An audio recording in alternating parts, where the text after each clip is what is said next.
सांगितल्यामुळे एक अनौपचारिक पद्धतीने आपण सुरुवात करूया. जीवितातर्फे आपण यावर्षी सगळ्यांना माहिती आहे, सगळे रोज देतात की व्याख्यानमाला जंगल या विषयावरती आपण केली. त्याच्यात अनेक 4 लेक्चर आपली याच्या आधी झालेले आहेत. त्याच्यातनं आपल्याला जंगलाकडनं नक्की काय काय मिळतं, त्याच्या सेवा काय आहेत, परिसंस्था काय आहे याच्याविषयी आपण माहिती घेतली. त्याच्यानंतर त्याचे जर तुकडे झाले, फ्रॅगमेंटेशन झालं, तर नक्की त्या जंगलावरती आणि प्रामुख्याने वनस्पती आणि प्राण्यांवरती काय परिणाम आहे याच्यावरती एक आपण अभ्यासपूर्ण लेक्चर भूषण शिगवण याचं ऐकलं. गुरुदास कोलकरने आपल्याला खरं तर जंगल म्हणजे काय, आणखीन आपला आणि त्याच्याकडनं किती मोलाच्या गोष्टी मिळतात त्याचं त्यांनी खूप सुंदर आणि खूप सोप्या भाषेत सांगितलं होतं. त्याच्यानंतर आपल्याला डॉक्टर सचिन पुणेकरनी तर म्हणजे खूपच मोठं माहितीचं त्यांनी ज्ञान हे केलं होतं आपल्यासमोर, आणि त्याच्यामध्ये त्यांनी महाराष्ट्रातल्या विविध ठिकाणच्या अनेक वनस्पती दाखवल्या.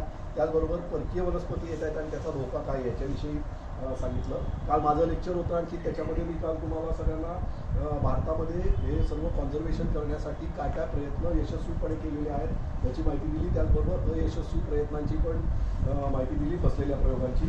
फसलेले प्रयोग मी काल मुद्दामून घेतले होते की त्याच्यातनं आपण भावी काळात जर कॉन्झर्वेशन करायचं असेल तर त्याच्यामधल्या या चुका टाळता येतील का याचा आपण विचार करूया, अशा दृष्टीने आपण केलं होतं. आज आपल्याकडे अनुज खरे आलेले आहेत, त्याचा आपण जीवितातर्फे तुमच्या सगळ्यांचं स्वागत करूया. त्याच्यामध्ये आज तो आपल्या समोर विषय मांडणार आहे, तर त्याचं समोर दिलं त्याप्रमाणे आपल्या महाराष्ट्रातल्या प्रोटेक्टेड एरिया असं त्याचं नाव आहे. पण मुख्यतः प्रोटेक्टेड एरिया, काल पण प्रश्न होता की अभयारण्य किंवा नॅशनल पार्क ह्याच्यामध्ये नक्की फरक काय असतो. तर हा जो काही फरक आहे, तर हा महाराष्ट्रातले वेगवेगळे प्रोटेक्टेड एरिया दाखवताना हा फरक वन विभागाने केलेले नक्की हे सर्व संरक्षित क्षेत्रातले कायदेशीर फरक काय आहेत त्याच्याविषयी पण तो आपल्याला माहिती देणार आहे. त्याचबरोबर या जंगलावरती जी लोक अवलंबून असतात, म्हणजे मुख्यतः आपल्या पर्यटनावरती आणखी याच्यावरती, तर त्यांचं नक्की आपण जेव्हा पर्यटन बंद करा म्हणतो तर त्याचा काय परिणाम होऊ शकतो याविषयी पण तो आपल्याला सांगणार आहे. हे सांगण्यासाठी अनुज हा सगळ्यात योग्य व्यक्ती असं मी म्हणेन, कारण अनेक गोष्टींसाठी की त्याची नेचर ऑफ चॅरिटेबल ट्रस्ट म्हणून संस्था आहे. शिक्षण म्हटलं तर मुख्यतः MBA म्हणजे एक वेगळ्या वाटेने शिक्षण वेगळ्या याच्यात केलेलं आहे. आणखी आता काम खूपच वेगळ्या याच्यात करतोय. किरण आणखी व्यंकटेश माडगुळकर सारखे गुरु त्याला लहानपणापासून मिळाले. आणखी त्यामुळे बर्ड वॉचिंग आणखी निसर्गाकडे बघण्याची वेगळी दृष्टी असं मुख्यतः त्यांनी केलं. नेचर चॅरिटेबल ट्रस्टचं सगळ्यात महत्त्वाचं की जे आज आपण कट्टे संस्कृती म्हणतो, म्हणजे वाईल्ड लाईफच्या दृष्टीने कुठल्या तरी कॉलेजच्या बाहेरचे कट्टे नाही म्हणत त्यांनी, तर जे लेक्चर्स होतात आणखी ज्यातनं माहिती चालतं, तर ही परंपरा पुण्यात रुजवण्याचं महत्त्वाचं काम नेचर वॉकनी आपल्या इथे केलं. गेली 28 वर्ष सतत त्यांचा कट्टा चालू आहे.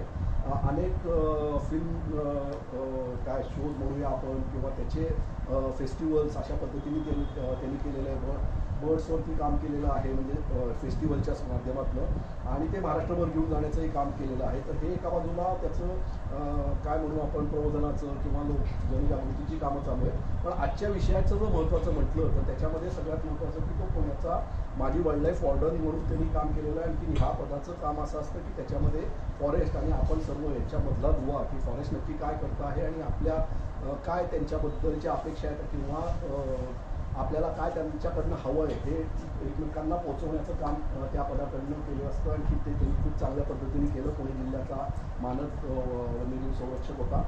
त्यानंतर त्याच्यापेक्षा महत्त्वाचं की महाराष्ट्र विकास महामंडळाचं आणि वन्यजीव अभ्यास मंडळाचं या दोन्ही याचा तो माजी सदस्य आहे. आणखी ह्यामध्ये पॉलिसी मेकिंग हा सगळ्यात महत्त्वाचा भाग असतो. आणखी जी आपली धोरणं ठरतात, एखादा भाग संरक्षित करायचा आहे किंवा तिथे काय वेगवेगळ्या पद्धतीने करायचं आहे, ह्या ज्या पॉलिसी गव्हर्नमेंट लेवलवरती होतात त्याच्यामध्ये आपल्या बाहेरनं जे सदस्य असतात तर तो त्याचा एक भाग होता. आणखी त्यामुळे हे पॉलिसी चालतात कशी हे तो आपल्याला चांगल्या पद्धतीने सांगू शकेल. त्यामुळे आपण त्याचं ऐकल्यानंतर ह्याविषयीचे जे पॉलिसीबद्दलचे किंवा इतर विषयांचे काही प्रश्न असतील आपल्या मनात तर ते त्याच्याकडनं आपल्याला त्याची उत्तरही चांगल्या पद्धतीने मिळू शकतील. तर त्यामुळे मी जास्त वेळ न घेता अनुजला विनंती करतो की त्यांनी आजच्या लेक्चरला सुरुवात करावी. थँक्यू राजू. सर्वप्रथम संक्रांतीच्या खूप खूप शुभेच्छा सर्वांना. कार्यक्रम चालू करण्यापूर्वी इथे 3 ओळखी करून देणं मला असं वाटतं योग्य आहे. मी माझी वाईल्ड लाईफ वॉर्डन होतो, तर सध्याचे वाईल्ड लाईफ वॉर्डन इथे उपस्थित आहेत आदित्य परांजपे. तर जीवितातर्फे तुमचं पण स्वागत. एक इंटरेस्टिंग ओळख सांगतो आदित्यची की महाराष्ट्रातली पहिली चळवळ जर का वाईल्ड लाईफ रिलेटेड कोणी चालू केली असेल त्याच्या वडिलांनी चालू केली. त्यांचं नाव डॉक्टर विवेक परांजपे. आणि पहिले मराठीतले जे खंड होते वाईल्ड लाईफचा पहिला मराठी खंड आपले सृष्टी आपले धन, तर त्याची निर्मिती त्याच्या वडिलांनी केली होती. 4 खंड झाले, 5वा खंड होऊ घातलेला, पण अनफॉर्च्युनेटली त्याच्यामध्ये त्यांचा ऍक्सिडेंट झाला आणि तो 5वा खंड तसाच राहिला. दुसरे माझे एक मित्र अत्यंत उत्तम पक्षी निरीक्षक, म्हणजे महाराष्ट्रात काय भारतात कुठेही जर का एखादा बर्ड आयडेंटिफाय करायचा असेल, बर्ड्सच नाही काहीही असेल, म्हणजे अगदी छोट्यातल्या छोट्या किड्यापासून ते मोठ्या मॅमलपर्यंत, रेप्टाईलपर्यंत, तर आम्ही एकच नंबर जो असतो त्याला ते सगळं पाठवतो, 2 मिनिटात त्याचं उत्तर येतं. तर तो पण फॉर्च्युनेटली इथे बसलेला आहे, निखिल भोगळे त्याचं नाव. तुझं देखील तिथे स्वागत करतो. तो स्वतः आता प्लास्टिक आणि रिसायकलिंग याच्यावर खूप काम करतो. मला असं वाटतं आत्ताच त्याचं एक सेशन इथे झालं. आणि तिसरा की एक इंडिव्हिज्युअल माणूस कॉन्झर्वेशनसाठी काय करू शकतो, पण त्याचबरोबर वेगवेगळ्या स्टेक होल्डर्सना त्याला कसा कनेक्ट करू शकतो. तर असं एक फार इंटरेस्टिंग नाव म्हणजे नंदू तांबे. तर हे तिन्ही वाईल्ड लाईफ कनेक्टिव्हिटी लोक आहेत. मी राजीव आणि आमच्या 2 वेगळ्या संस्था दिसल्या तरी आम्ही एकत्र खूप काम करतो, म्हणून संस्थेतर्फे तुमचं सर्वांचं स्वागत करतो. फॉरेस्ट डिपार्टमेंट असं म्हटल्यानंतर बऱ्याच वेळेला त्याचा खरा उच्चार करताना फॉरेस्ट एवढाच उच्चार करतात आणि म्हणतात हा ते फक्त आराम करण्यासाठी असलेला विभाग आहे. पण एखाद्या माणसाला विचारलं की फॉरेस्ट डिपार्टमेंट काय काय करतं, तर कोणी सांगू शकेल पटापट डिपार्टमेंटचं काम काय असतं नक्की? पोलीस डिपार्टमेंट काम काय असतं, तर पहिल्यांदा लोक असा हात करतात, आणि मग त्यानंतर बाकी लॉ आणि ऑर्डरची भाषा येते. पण फॉरेस्ट म्हणल्यानंतर तुम्ही सगळेजण वाईल्ड लाईफशी कनेक्टेड आहात. तर फॉरेस्ट डिपार्टमेंट काम काय काय करतं पटापट कोणी सांगेल? कॉन्झर्वेशन, ओके, अजून प्रोटेक्शन, अजून मॅनेजमेंट, अजून ट्री सेन्सस. कुठला ट्री सेन्सस? म्हणजे आपला फॉरेस्ट लँड मधला, ओके. अजून पेट्रोलिंग, व्हेरी गुड. अजून रिस्टोरेशन, अजून काय कंट्रोल करायचं? म्हणजे ज्या एरियाज आहेत प्रोटेक्टेड त्या सगळ्या कंट्रोल करायला. एक शब्द वापरला इकडे, प्रोटेक्टेड एरियाज. तो प्रोटेक्टेड एरियाज म्हणजे नक्की काय? टेकडी, लॉ कॉलेजची म्हणजे वेता टेकडी म्हणू आपण, ही प्रोटेक्टेड एरियामध्ये येते का? ही प्रोटेक्टेड एरियामध्ये येते का? नाही. बर. त्याच्यानंतर मी समजा आपण सगळ्यांना कडबनवाडी नाव ऐकत असता. कडबनवाडीला लोक बुल्स बघायला जातात, किंवा बिघवण प्रोटेक्टेड एरियामध्ये येते का? तर विभागाचे जर का 2 भाग केले तर एकाला म्हणतात प्रादेशिक, त्याला इंग्लिशमध्ये टेरिटोरियल म्हणतात, आणि दुसऱ्याला म्हणतात वाईल्ड लाईफ म्हणजे वन्यजीव. प्रोटेक्टेड एरियाज मध्ये national parks, wildlife sanctuaries, tiger reserve आणि कॉन्झर्वेशन रिझर्व. अजून एक भाग आहे कम्युनिटी रिझर्व, पण आपल्याकडे फारसे कम्युनिटी रिझर्व नाही आहे, पण कॉन्झर्वेशन रिझर्व हे 4 मुळात मेन प्रोटेक्टेड एरियाज मध्ये यांचं वर्गीकरण येतं. आणि दुसरा जो भाग असतो तर त्याला टेरिटोरियल विभाग म्हणतात. एक साधा प्रश्न आहे की माझं शेत आहे आणि माझ्या शेतामध्ये वाघ येऊन बसतो. फॉरेस्ट डिपार्टमेंटचा रोल तिथे असतो का नसतो? पण माझं प्रायव्हेट लँड आहे, असायला पाहिजे. असतो की नाही माहिती, कारण शेवटी त्या माणसाच्या जीवाचा प्रश्न आहे ना. माणूस सोडा, परत एक उदाहरण सांगतो की माझा एक प्रायव्हेट फार्म हाऊस आहे ताडोबाच्या बाहेरच्या बाजूला, ताडोबापासून लांब आहे, आणि तिथे वाघ येऊन बसतो. ॲनिमल प्रोटेक्शन पर्यंत स्कोप असेल. करेक्ट. थोडक्यात वाईल्ड लाईफचे कस्टोडियन्स असतात ना, ते फॉरेस्ट डिपार्टमेंट असतात. म्हणजे उद्या वाघ माझ्या बागेत आला म्हणून त्याची ओनरशिप माझ्याकडे आली का? नाही. तर it is highly critically endangered species. त्याच्यामुळे conservation, protection of that particular species is sole responsibility of the forest department. त्याच्यामुळे या वाईल्ड लाईफचे ट्रस्टीशिप जर का पाहिली तर ती वन विभागाकडे. जसं महाराष्ट्रात प्रोटेक्टेड एरियाज किती, तर आपल्याला फक्त ताडोबा माहिती असतो, कारण आपण ताडोबाला पेपरात वाचत असतो, ते पण निगेटिव्ह बातम्या जास्ती असतात. कधीतरी कोणीतरी कान्हा ऐकलं असतं, जे महाराष्ट्रात येत नाही. कोणीतरी बांधवगड ऐकलं असतं, ते पण महाराष्ट्रात येत नाही. पण तुम्ही जर का आपण आपल्याकडच्या महाराष्ट्रातल्या अभयारण्यांचा विचार केला तर 52 अभयारण्य आहेत, ज्याचा परिचय नाही आहे फारसा. आपल्याला पुण्यात राहतो म्हणून आपल्याला कदाचित पुण्याच्या आजूबाजूला रेकुरी माहितीये, मयुरेश्वर माहितीये, जास्तीत जास्त लांब गेलं तर नानस माहितीये. पण मी जर का विचारलं की नानस कशासाठी प्रसिद्ध आहे, पटकन लोकांना सांगता येत नाही. तुम्हाला माहितीये नानस कशासाठी प्रसिद्ध होतं? माळढोक. आता दिसतात नाही, कुठे गेले माहिती नाही. मयुरेश्वर कशासाठी प्रसिद्ध आहे? शिंकाराज. रेकुरी भीमाशंकर शेकरू. म्हणजे कुठेतरी कुठली तरी एक स्टार स्पीसीज आहे आणि त्याला सेंटरमध्ये ठेवून थोडक्यात त्या सगळ्या इकोसिस्टमला कॉन्झर्व करण्याचा प्रयत्न आपण करतो. मी म्हटलं तसं डिपार्टमेंट किती काम करतं याचा अंदाज आपल्याला येत नाही. बऱ्याच वेळेला ताडोबामध्ये जेव्हा आम्ही गेटवर मुद्दाम उभे असतो तर तेव्हा फॉरेस्ट डिपार्टमेंटमध्ये आज जाताना तो जो टुरिस्ट बसला असतो त्याला असं वाटतं की फॉरेस्ट डिपार्टमेंटचं काम म्हणजे फक्त तिकीट चेक करणं. पण आत गेल्यानंतर जे काही वाईल्ड लाईफ दिसतेय त्याच्या मागे सगळे जे कष्ट आहेत ते डिपार्टमेंटचे आहेत. वेगवेगळे स्टेक होल्डर्स त्याच्यामध्ये इन्व्हॉल्व्ह केलेले आहेत, ही लोक विसरून जातात. तर या छोट्याशा स्लाइड शो मधनं मी तुम्हाला की जंगलाचे प्रकार म्हणजे प्रोटेक्टेड एरियाचे प्रकार आणि यातनं लोकल लोकांचं जंगलावरचं डिपेंडन्स कसं कमी होतं आणि उदाहरणं देऊन, म्हणजे हे सगळं प्रूव्हन ट्रॅक आहे. म्हणलं तसं वन विभागाकडे बघताना नॉर्मली अनफॉर्च्युनेटली आपण फक्त निगेटिव्ह अँगलने बघत असतो, पण इट्स अ ओपन ट्रेजर. एखाद्या ठिकाणी उदाहरण या इमारतीमध्ये यायचं असेल तर मला आजूबाजूला कंपाऊंड बांधलेलं आहे, बाहेरच्या बाजूला सीसीटीव्ही लावलेले आहेत, यायचं असेल तर समोरच्या बाजूला दार आहे, ते दारामधनं एंट्री केल्यानंतरच मी आत येऊ शकतो. पण जस्ट इमॅजिन फॉर एक्झाम्पल आपण ताडोबा घेऊ, 1725 स्क्वेअर किलोमीटरची एरिया, मल्टिपल एंट्रीज, आजूबाजूला जवळजवळ 180 गावं, याचं सगळ्याचं प्रेशर हे जंगलावर आणि मल्टिपल एंट्रीज असल्यामुळे आतमध्ये कुठलाही माणूस कुठल्याही क्षणी आत जाऊ शकतो. कंट्रोल पूर्णपणे ठेवणं अवघड असतं, पण तरीही अशा परिस्थितीत वन विभाग खूप चांगल्या पद्धतीने काम करतो. मग वन विभाग म्हणजे फक्त स्टाफ फॉरेस्ट डिपार्टमेंटचा नाही तर वेगवेगळे डिपार्टमेंट्सनी छोट्या छोट्या गोष्टी केलेल्या आहेत. उदाहरण एक आपल्याकडे रॅपिड रेस्क्यू टीम केलेली, ऐकलंय कधी? मी तुम्हाला पैस लावून सांगतो की यातल्या बऱ्याचशा गोष्टी तुम्हाला माहिती नसतील, कारण अनफॉर्च्युनेटली डिपार्टमेंट चांगल्या गोष्टी ज्या करतं ते बोललं जात नाही. बरोबर आहे आदित्य? करेक्ट. लेपर्ड्स सगळ्यात जास्ती कुठे रेकॉर्डेड आहेत माहितीये? महाराष्ट्रात सगळ्यात जास्ती लेपर्ड्स कुठे रेकॉर्डेड आहेत? आरे कॉलनी आणि जुन्नर. जुन्नर मध्ये आपण काय केलं माहितीये? जुन्नर मध्ये गावातली काही लोक नेमलेली आहेत, प्रायमरी रेस्क्यू टीम म्हणतात त्यांना.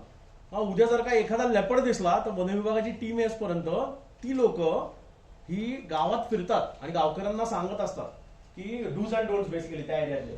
तर ही टीम ऍक्टिव्हेट करण्यामध्ये पण फॉरेस्ट डिपार्टमेंटचा रोल आहे. आपल्याकडे स्पेशल टायगर प्रोटेक्शन फोर्स आहे, खूप कमी लोकांना माहिती आहे. स्पेशल टायगर प्रोटेक्शन फोर्स महाराष्ट्रात तुम्ही जर का मेळघाटला गेला, पेंचला गेला तर पेंचमध्ये तर सगळ्या महिला आहेत एसटीपीएफ मध्ये, आणि साधारण 25 ते 30 मधल्या सगळ्या मुली आहेत. काम काय तर 7 ते 8 किलोमीटर चालायचं, रात्री पेट्रोलिंग करायचं. नवीन जी सिस्टीम वापरली जाते त्याला एमस्टाईव्स म्हणतात. एमस्टाईव्स नावाचं एक ऍप आहे. तर त्या ऍपमध्ये तुम्ही किती फिरताय, कुठे कुठे फिरताय या सगळ्याचं डॉक्युमेंटेशन होतं आणि मग तुम्ही मॅपवर टाकलं तर तुम्ही किती एरिया बेसिकली पेट्रोल झालेला आहे, किती एरिया स्किप झालेला आहे हे पण कळतं. काही काही ठिकाणी उदाहरण ताडोबामध्ये मेळघाटनी नासा बरोबर टायप केलं, सॅटेलाइट बरोबर. त्याच्यामुळे कुठे आग लागली की नासाच्या सॅटेलाइटवरून आपल्याला कळतं की या कंपार्टमेंटमध्ये या कुठेतरी आग लागलेली आहे. तर आपलं फॉरेस्ट डिपार्टमेंट खऱ्या अर्थाने खूप चांगलं काम करत आहे. एकच गोष्ट मागे पडतीये ती म्हणजे चांगल्या गोष्टींबद्दल बोललं जात नाहीये. आणि दुसरं अनफॉर्च्युनेटली लॅक ऑफ फंडिंग. आपल्याकडे वन विभागाचे जर का फंड्स पाहिले तर जोक आहे. काम खूप आहे पण फंडिंग खूप कमी आहे. 0.2% रेग्युलर फंडिंगच्या 0.2% फक्त वन विभागाला येतं आणि त्यातलं 0.2% हे वाईल्ड लाईफ डिपार्टमेंटला येतं. तर आपण थोडक्यात प्रोटेक्टेड एरियाज किती आहेत, काय आहेत बघू. म्हणजे जसं महाराष्ट्र पसरलेलं आहे, काही ठिकाणी खूप चांगलं पाण्याचं प्रमाण आहे, पाऊस खूप चांगला आहे, काही ठिकाणी एरिड एरिया आहे, काही ठिकाणी ग्रासलँड्स आहेत, सेमी एव्हरग्रीन फॉरेस्ट आहेत, एव्हरग्रीन फॉरेस्टचे पॅचेस आहेत, त्याच्यानंतर मॅनग्रुव्स आहेत आणि या सगळ्या एरियाला कंट्रोल करण्यासाठी फॉरेस्ट डिपार्टमेंटची एक मशिनरी आहे. जंगलांचे प्रकार ऑलरेडी मला असं वाटतं कोणीतरी कव्हर केले असतील. पण प्रोटेक्टेड एरियाचं जाळं बघा किती आहे, 52 वाईल्ड लाईफ सँच्युरी. आपल्याला किती माहिती आहे? 10 किंवा 15, कारण ते आपण पेपरमध्ये वाचत असतो. येता जाता कुठेतरी जाताना कोणीतरी माझ्या एका मित्राने फोन केला की अरे मी इथे आलो होतो, इथे बायसन सँच्युरी असा शब्द आहे. कुठला माहितीये? राधानगरी. तर खरंच बायसन दिसतो का? तर आपल्याकडे बायसन दिसत नाही. आपल्याकडे जे दिसतात सगळे बॉस गॉरस आहेत, म्हणजे इंडियन गॉर आहेत. पण मग तिथे एक वाईल्ड लाईफ सँच्युरी आहे, त्याला माहिती नव्हतं. पुढे गेल्यानंतर दाजीपूर नावाचं एक अभयारण्य आहे. खूप सुंदर सुंदर छोटी छोटी अभयारण्य आहेत आणि प्रत्येकाची खासियत आहे वेगवेगळी. आपल्या राज्याला राजचिन्ह आहेत माहितीये सगळ्यांना, त्याला डेनिझन्स म्हणतात. उदाहरण महाराष्ट्राचा राज्य पक्षी कोणता? हरियाल. कोणी ठरवला? हरियाल कोणी ठरवला माहितीये? कोणी ठरवला? आणि ते कशावरून ठरवतात? हा, म्हणजे ते तर लांबच राहिलं. आणि कोणी ठरवलं पहिल्यांदी? नाही, ते पण सांगा. सांगतो ना. पण मला सांगा की मध्य प्रदेशचा स्टेट बर्ड पॅराडाइज फ्लॅग याचं, राजस्थानचा माळढोक कोणी ठरवला? पॉलिटिशियननी नाही. मग कोण ठरवलं? तर आपल्याकडे राज्य वन्यजीव मंडळ असते, त्याला state wild life advisory board म्हणतात. त्याच्यात प्रपोजल येतं आणि त्या प्रपोजलवर डिस्कशन होतं आणि मग जस्टिफिकेशन द्यायला लागतं की हाच प्राणी का, हाच पक्षी का. तुम्हाला एक उदाहरण सांगतो. काही वर्षांपूर्वी आपला स्टेट बर्ड बदलणार होते. कुठला होणार होते निखिल? तुला खूप चांगला माहितीये. एक आऊल आहे, ते आऊल हे स्टेट आपलं डेनिझन होणार होतं. पण मग नंतर तिथे चर्चा झाली आणि सीएम साहेबांचं, कारण सीएम त्याचे चेअरमन असतात, सीएमचं म्हणणं पडलं की आपण जर का या पक्षाला आपण राज्यपक्षी घोषित केला तर खूप मोठ्या प्रमाणात लोकांसमोर तो बर्ड येईल आणि ऑब्व्हियसली लोक खूप जास्तीत जास्त तिथे तो बघायला जातील. तर त्याच्यामुळे न डिस्टर्ब केलेला बरा म्हणून तो बदलला गेला नाही. हा, पण असं चाललं होतं की फॉरेस्ट आउटलेट बदलून आपण आपला नवीन राज्यपक्षी घोषित करावा, पण तो साईडला टाकलं. तर असे प्रपोजल येतात राज्य वन्यजीव मंडळामध्ये. हे वन्यजीव मंडळ तसं पाहायला गेलं तर त्याच्या रूल्स प्रमाणे तुम्हाला 3 महिन्यातनं एक बैठक घ्यायला लागते आणि त्या बैठकीमध्ये हे सगळे प्रपोजल येतात. नुसते हेच प्रपोजल नाही, ते एखादी वाईल्ड लाईफ सँक्च्युरी डिक्लेअर करायचे. त्याचं प्रपोजल हे लोकल तिकडच्या अधिकाऱ्यात, डीसीएफ जो असतो उप वन संरक्षक, त्याच्याकडनं ते त्या सीसीएफच्या थ्रू त्या राज्य वन्यजीव मंडळापर्यंत येतं. मग त्याच्यात छोट्या छोट्या कमिटीज फॉर्म केल्या जातात. काही ठिकाणी ती कमिटी जाऊन पाहणी करते आणि त्याचा रिपोर्ट देते. आणि मग पुढच्या याच्यात आतमध्ये गाव आहेत का, त्या गावांमध्ये पब्लिक हिअरिंग घ्यायला लागतं आणि मग आपण ही एरिया वाईल्ड लाईफ सँक्च्युरी म्हणून डिक्लेअर करू शकतो का, नॅशनल पार्क म्हणून डिक्लेअर करू शकतो का आपल्याला हे अपग्रेड करून व्याघ्र प्रकल्पामध्ये घोषित करायचं आहे. तर अशा वेगवेगळ्या स्टेप्स असतात. सगळ्यात सोपं याच्यामध्ये डिक्लेअर करणं इज कॉन्झर्वेशन रिझर्व्ह. कारण कॉन्झर्वेशन रिझर्व्ह मध्ये गावं असू शकतात, गावांचा पुनर्वसनाचा संबंध नाही. वाईल्ड लाईफ सँक्च्युरीजचे नियम लागू होत नाही.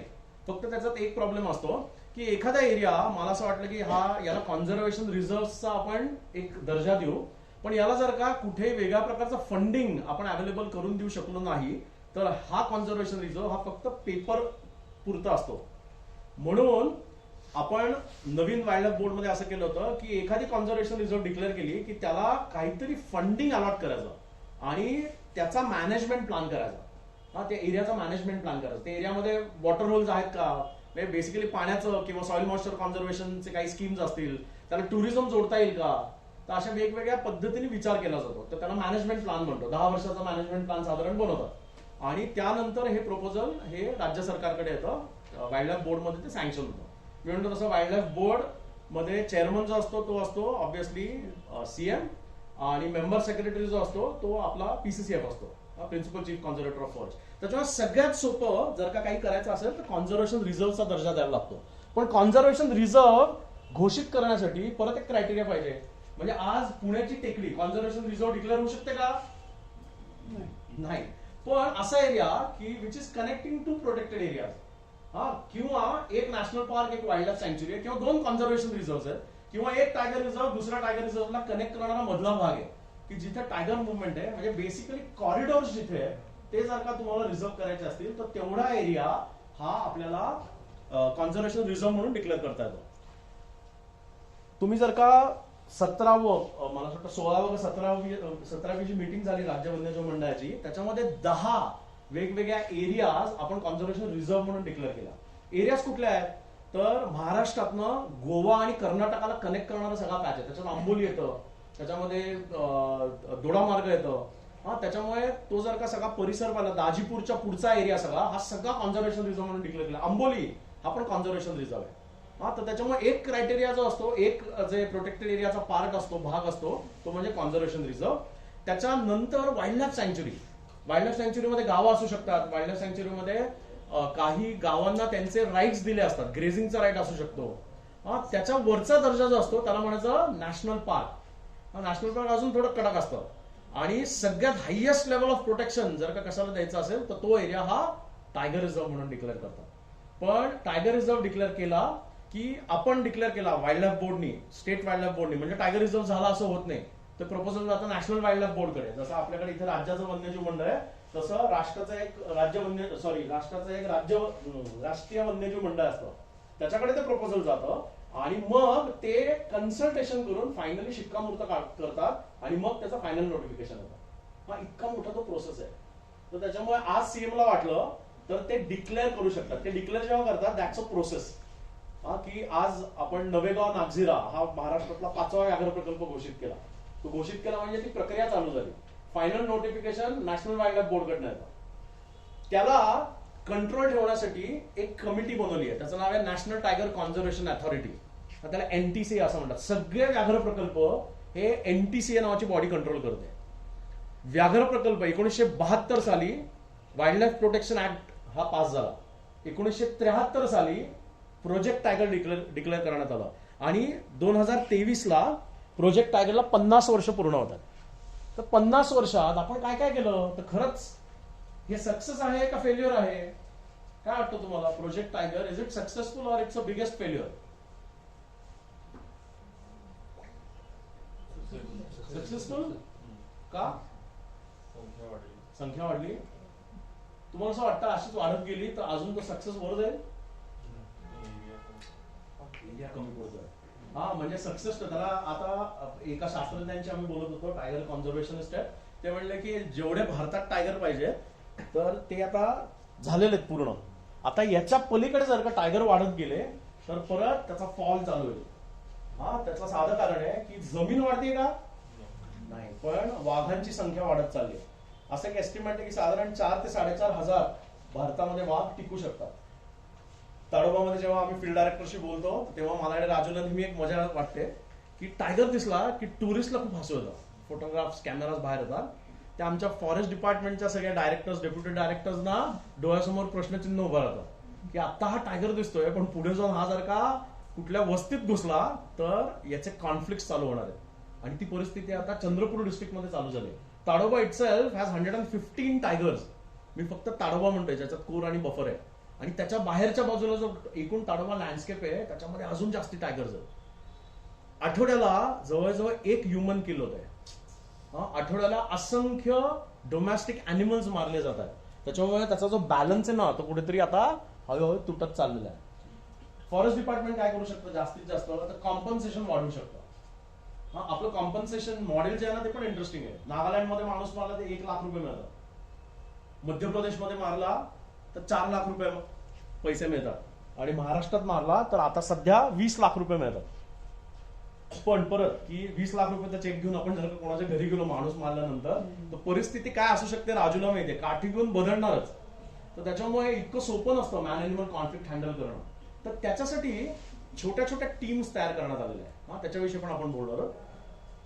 आता 52 वाईल्ड लाईफ सँच्युरीज म्हणजे अभयारण्य, 6 व्याघ्र प्रकल्प, 15 कॉन्झर्वेशन रिझर्व ज्याचं नोटिफिकेशन आलेलं आहे, 12 पण त्याचं नोटिफिकेशन आलंय आणि 18 अजून या प्रपोजल मध्ये आहेत. पण अनफॉर्च्युनेटली वाईल्ड लाईफ डिपार्टमेंटची, फॉरेस्ट डिपार्टमेंटची मीटिंग होणार होती की ज्याच्यामध्ये हे पुढचे 18 जे कॉन्झर्वेशन रिझर्व आहेत ते डिक्लेअर होणार होते.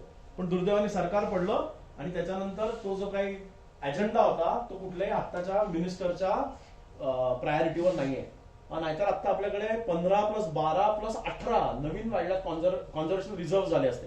मी म्हटलं तसं कॉन्झर्वेशन रिझर्वचा फायदा एवढा की तेवढा हे इंटॅक्ट राहतो, तो आपण कॉन्झर्व करतो. आणि मग पुढची प्रोसेस असते की एखादा कॉन्झर्वेशन रिझर्व डिक्लेअर केलाय तर त्याच्यामध्ये वाईल्ड लाईफ चांगली आहे, त्याच्यामध्ये एक छोटंसं पब्लिक कन्सल्टेशन घेतलं जातं आणि मग सगळ्यांचा विचार करून that area can be upgraded into wildlife सँच्युरी. उदाहरण आपल्याकडे एक वाईल्ड बफेलोची एक कॉन्झर्वेशन रिझर्व होती, कोलाकमारा. ती एरिया आपल्याला अपग्रेड करता येईल का? याच्यासाठी जवळजवळ 2 महिने तिथे वेगवेगळं पब्लिक कन्सल्टेशन घेण्यात आलं, लोकांशी बोलण्यात आपण बोललो, तिकडचा डेटा सगळा एकत्र करण्यात आला आणि त्याच्यानंतर असं लक्षात आलं की आपण we can push this for upgradation. आणि म्हणून मागच्या एका बोर्डच्या मिटिंगला त्या कॉन्झर्वेशन रिझर्वचा जो एरिया होता that was upgraded into wildlife सँच्युरी. त्याच्यामुळे ओरिजिनली आपल्याकडे 51 होते. मागच्या वाईल्ड लाईफ बोर्डामध्ये जी मिटिंग झाली त्याच्यामध्ये 52 झाले.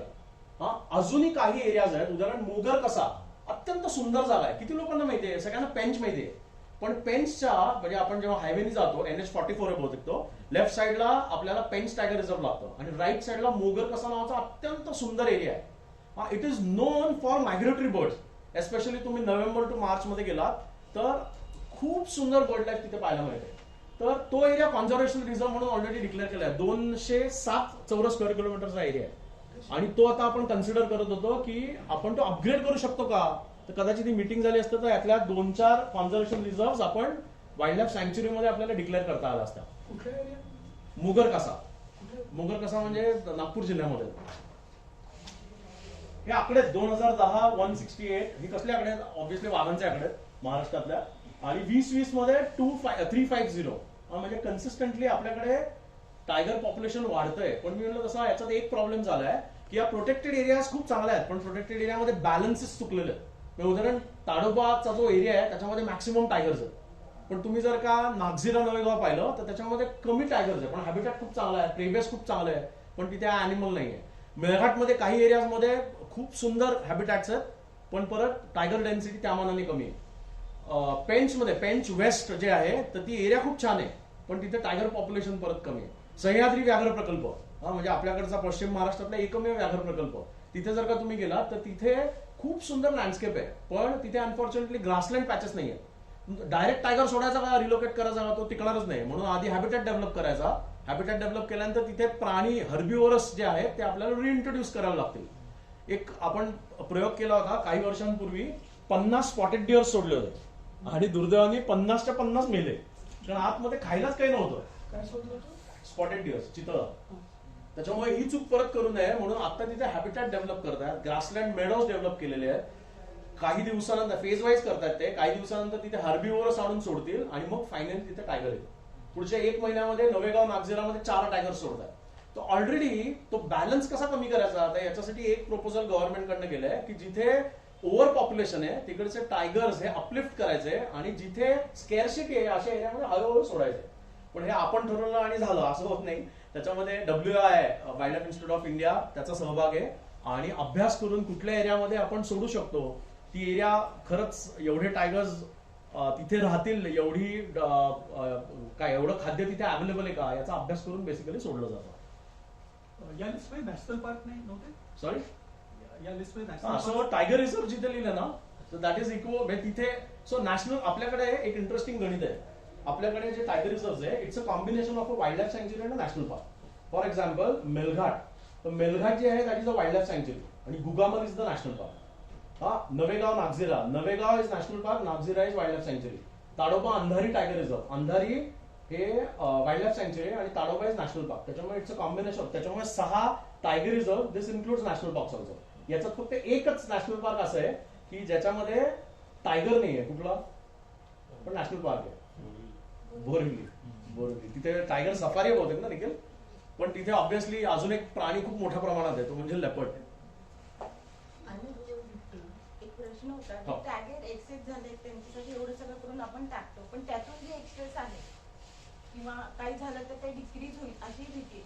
मग आपण जे 2 आता तिकडे चित्ते आणले तर इथले एक्स्ट्रा तिकडे एक्सचेंज करून ते चित्ते आणले असते तर असं काही करता येतं का? लाईक हसण्याचं नाही नाही, पण त्याच्यासाठी बाबा नाही. त्या वजनाचा त्या सांगतो. दर्जाचा चित्ता- प्राणी आपण आणू शकतो का? चित्त्याविषयी काही बोलत नाही. दुसऱ्या ह्याच्याकडून म्हणजे देशाकडून आपण घेऊ शकतो. सो आपल्याकडे एक पॉलिसी आहे त्याला एक्सचेंज पॉलिसी म्हणतात, पण दुर्दैवाने वाईल्ड अॅनिमल्स एक्सचेंज आपण आतापर्यंत केलेलं नाही. आपल्याकडे एक नॅशनल झू पॉलिसी आहे. झू मधले प्राणी आपण एक्सचेंज करू शकतो. फॉर एक्झाम्पल आता आमचा मित्र गोवाला जाऊन आला, तो गोव्यामध्ये त्यांना काय पाहिजे होतं आपल्याकडनं, किंग कोब्रा. त्यांना किंग नाही त्यांच्याकडनं आपल्याला किंग कोब्रा पाहिजे होतं, पण हे झू साठी आहे आणि आपल्याकडे लेपर्ड्स खूप हा, आहेत. त्यांना मग leopard झू मध्ये आम्ही त्यांना म्हणलं आम्ही तुम्हाला प्रत्येक दिवशी एक लेपर्ड 1 महिनाभर पाठवू शकू, तुम्ही त्याच्या बदल्यात आम्हाला किंग कोब्रा द्या. तर असे एक्सचेंज पॉलिसी झू मध्ये पॉसिबल आहे.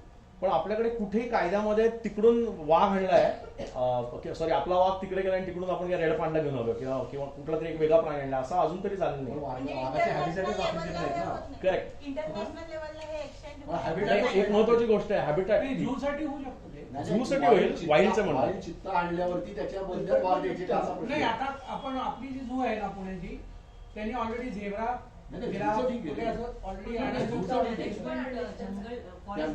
तिथनं आपण गांभीर्यानं चित्त आणले ना त्याच्याबद्दल आपल्या इथले एक्सेस वाघ देता येईल का असं त्याचं म्हणणं आहे. ह्याच्यात टेक्निकली काय फरक आहे आणि सामान्य माणूस सपोज नॅशनल पार्कला गेला तर त्याला वाघ सिंह लेपर्ड सगळं एका तिकिटात बघायला मिळतं का? त्याचा काही संबंध नाही. हे लीगल याच्यात सेक्शन असतात. इथे पण लिहिलं, मी फार टेक्निकल जात नाही. अंडर सेक्शन 35 नावाचं सेक्शन आहे, तर त्याच्यामध्ये तुम्हाला नॅशनल पार्क आणि वाईल्ड लाईफ सँक्च्युरी त्याचे एरियाज ठरलेले असतात. म्हणजे काय 400 स्क्वेअर किलोमीटरचा नॅशनल पार्क फॉर एक्झाम्पल, त्याच्यामध्ये 1 स्क्वेअर किलोमीटर इकडे तिकडे करायचं असेल तर नॅशनल वाईल्ड लाईफ बोर्डची परमिशन लागते. Alteration of boundaries are not allowed.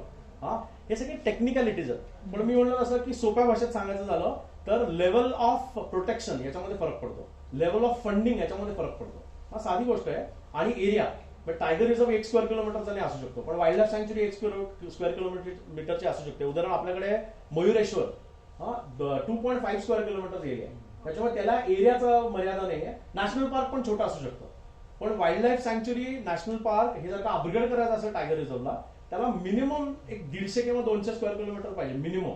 हा, त्याच्यावर जास्तीच. मी तुम्हाला उदाहरण सांगतो, नवेगाव नागझिराला आपल्याला टायगर रिझर्व डिक्लेअर करायचा होता, पण तुम्ही नागझिराची एरिया पाहिली, that was only 152 square kilometre. 152 square kilometre is nothing. कारण हे आपण घोषित केलं तरी नॅशनल वाईल्ड लाईफ बोर्डात जाणार आहे, आणि नॅशनल वाईल्ड लाईफ बोर्डाचे सगळे मेंबर्स म्हणतील 150 स्क्वेअर किलोमीटरचा टायगर रिझर्व असू शकत नाही, सॅटेलाइट टायगर रिझर्व असू शकतो. सॅटेलाइट टायगर रिझर्व म्हणजे काय ते पण सांगतो. म्हणून आपण काय केलं की नागझिराला जोडून न्यू नागझिरा नावाची एक एरिया आहे, ती पण त्याच्यात आणली. नवेगावचा एक ब्लॉक आहे, नवेगाव पण तिथे एक अभयारण्य आहे, नॅशनल पार्क आहे, ते पण याच्यामध्ये घेतलं. आणि तो टोटल एरिया जर का पाहिला तर नाव येते 624 स्क्वेअर किलोमीटर. मग ते नॅशनल वाईल्ड लाईफ बोर्डमध्ये गेलं तर ते सांगू शकत एरियाच्या क्रायटेरियावर खाली परत पाठवू शकत नाही. विचार केला तर टायगर पॉप्युलेशन कमी आहे आता. नवेगाव नागझिरामध्ये 7 टायगर्स आहेत, फक्त 7 टायगर, एरिया 624 स्क्वेअर किलोमीटर. पण टायगर रिझर्व डिक्लेअर केल्यानंतर मी म्हणलं तसं की याला फंडिंग वाढतं, आतमध्ये जी कामं करण्यासाठी पैसे लागतात त्याचं अलोकेशन पटापट होतं, आणि सगळ्यात महत्वाचं की त्याची सिक्युरिटी लेवल वाढते. कोविडच्या काळामध्ये महाराष्ट्र असं एकच राज्य होतं ज्याच्यामध्ये मिनिमम पोचिंग झालं. हायएस्ट पॉप्युलेशन, हायएस्ट पोचिंग कुठे झालं असेल माहितीये कोणाला? शिकार. हायएस्ट शिकार कुठल्या राज्यात झाली माहितीये? पेपरात सगळे आकडे आले होते, राजस्थान. कोविडच्या काळात आपल्याकडे मी म्हणलं तसं STPF आहे, स्पेशल टायगर प्रोटेक्शन फोर्स आहे. आपल्याकडे ग्राउंड स्टाफ खूप चांगला आहे. आतमध्ये मी तुम्हाला एक उदाहरण देऊन नंतर सांगतो की आतलं वर्क कल्चर कसं असतं. ताडोबाचं उदाहरण देऊन का सांगतो की ताडोबा आपल्याकडे बघताना suppose to be the best manage park. अजून एक प्रश्न जे नेहमी लोक विचारत असतात की अरे वाघांचा फोटो पेपरामध्ये येतो तर त्याच्याने गर्दी नाही का होत.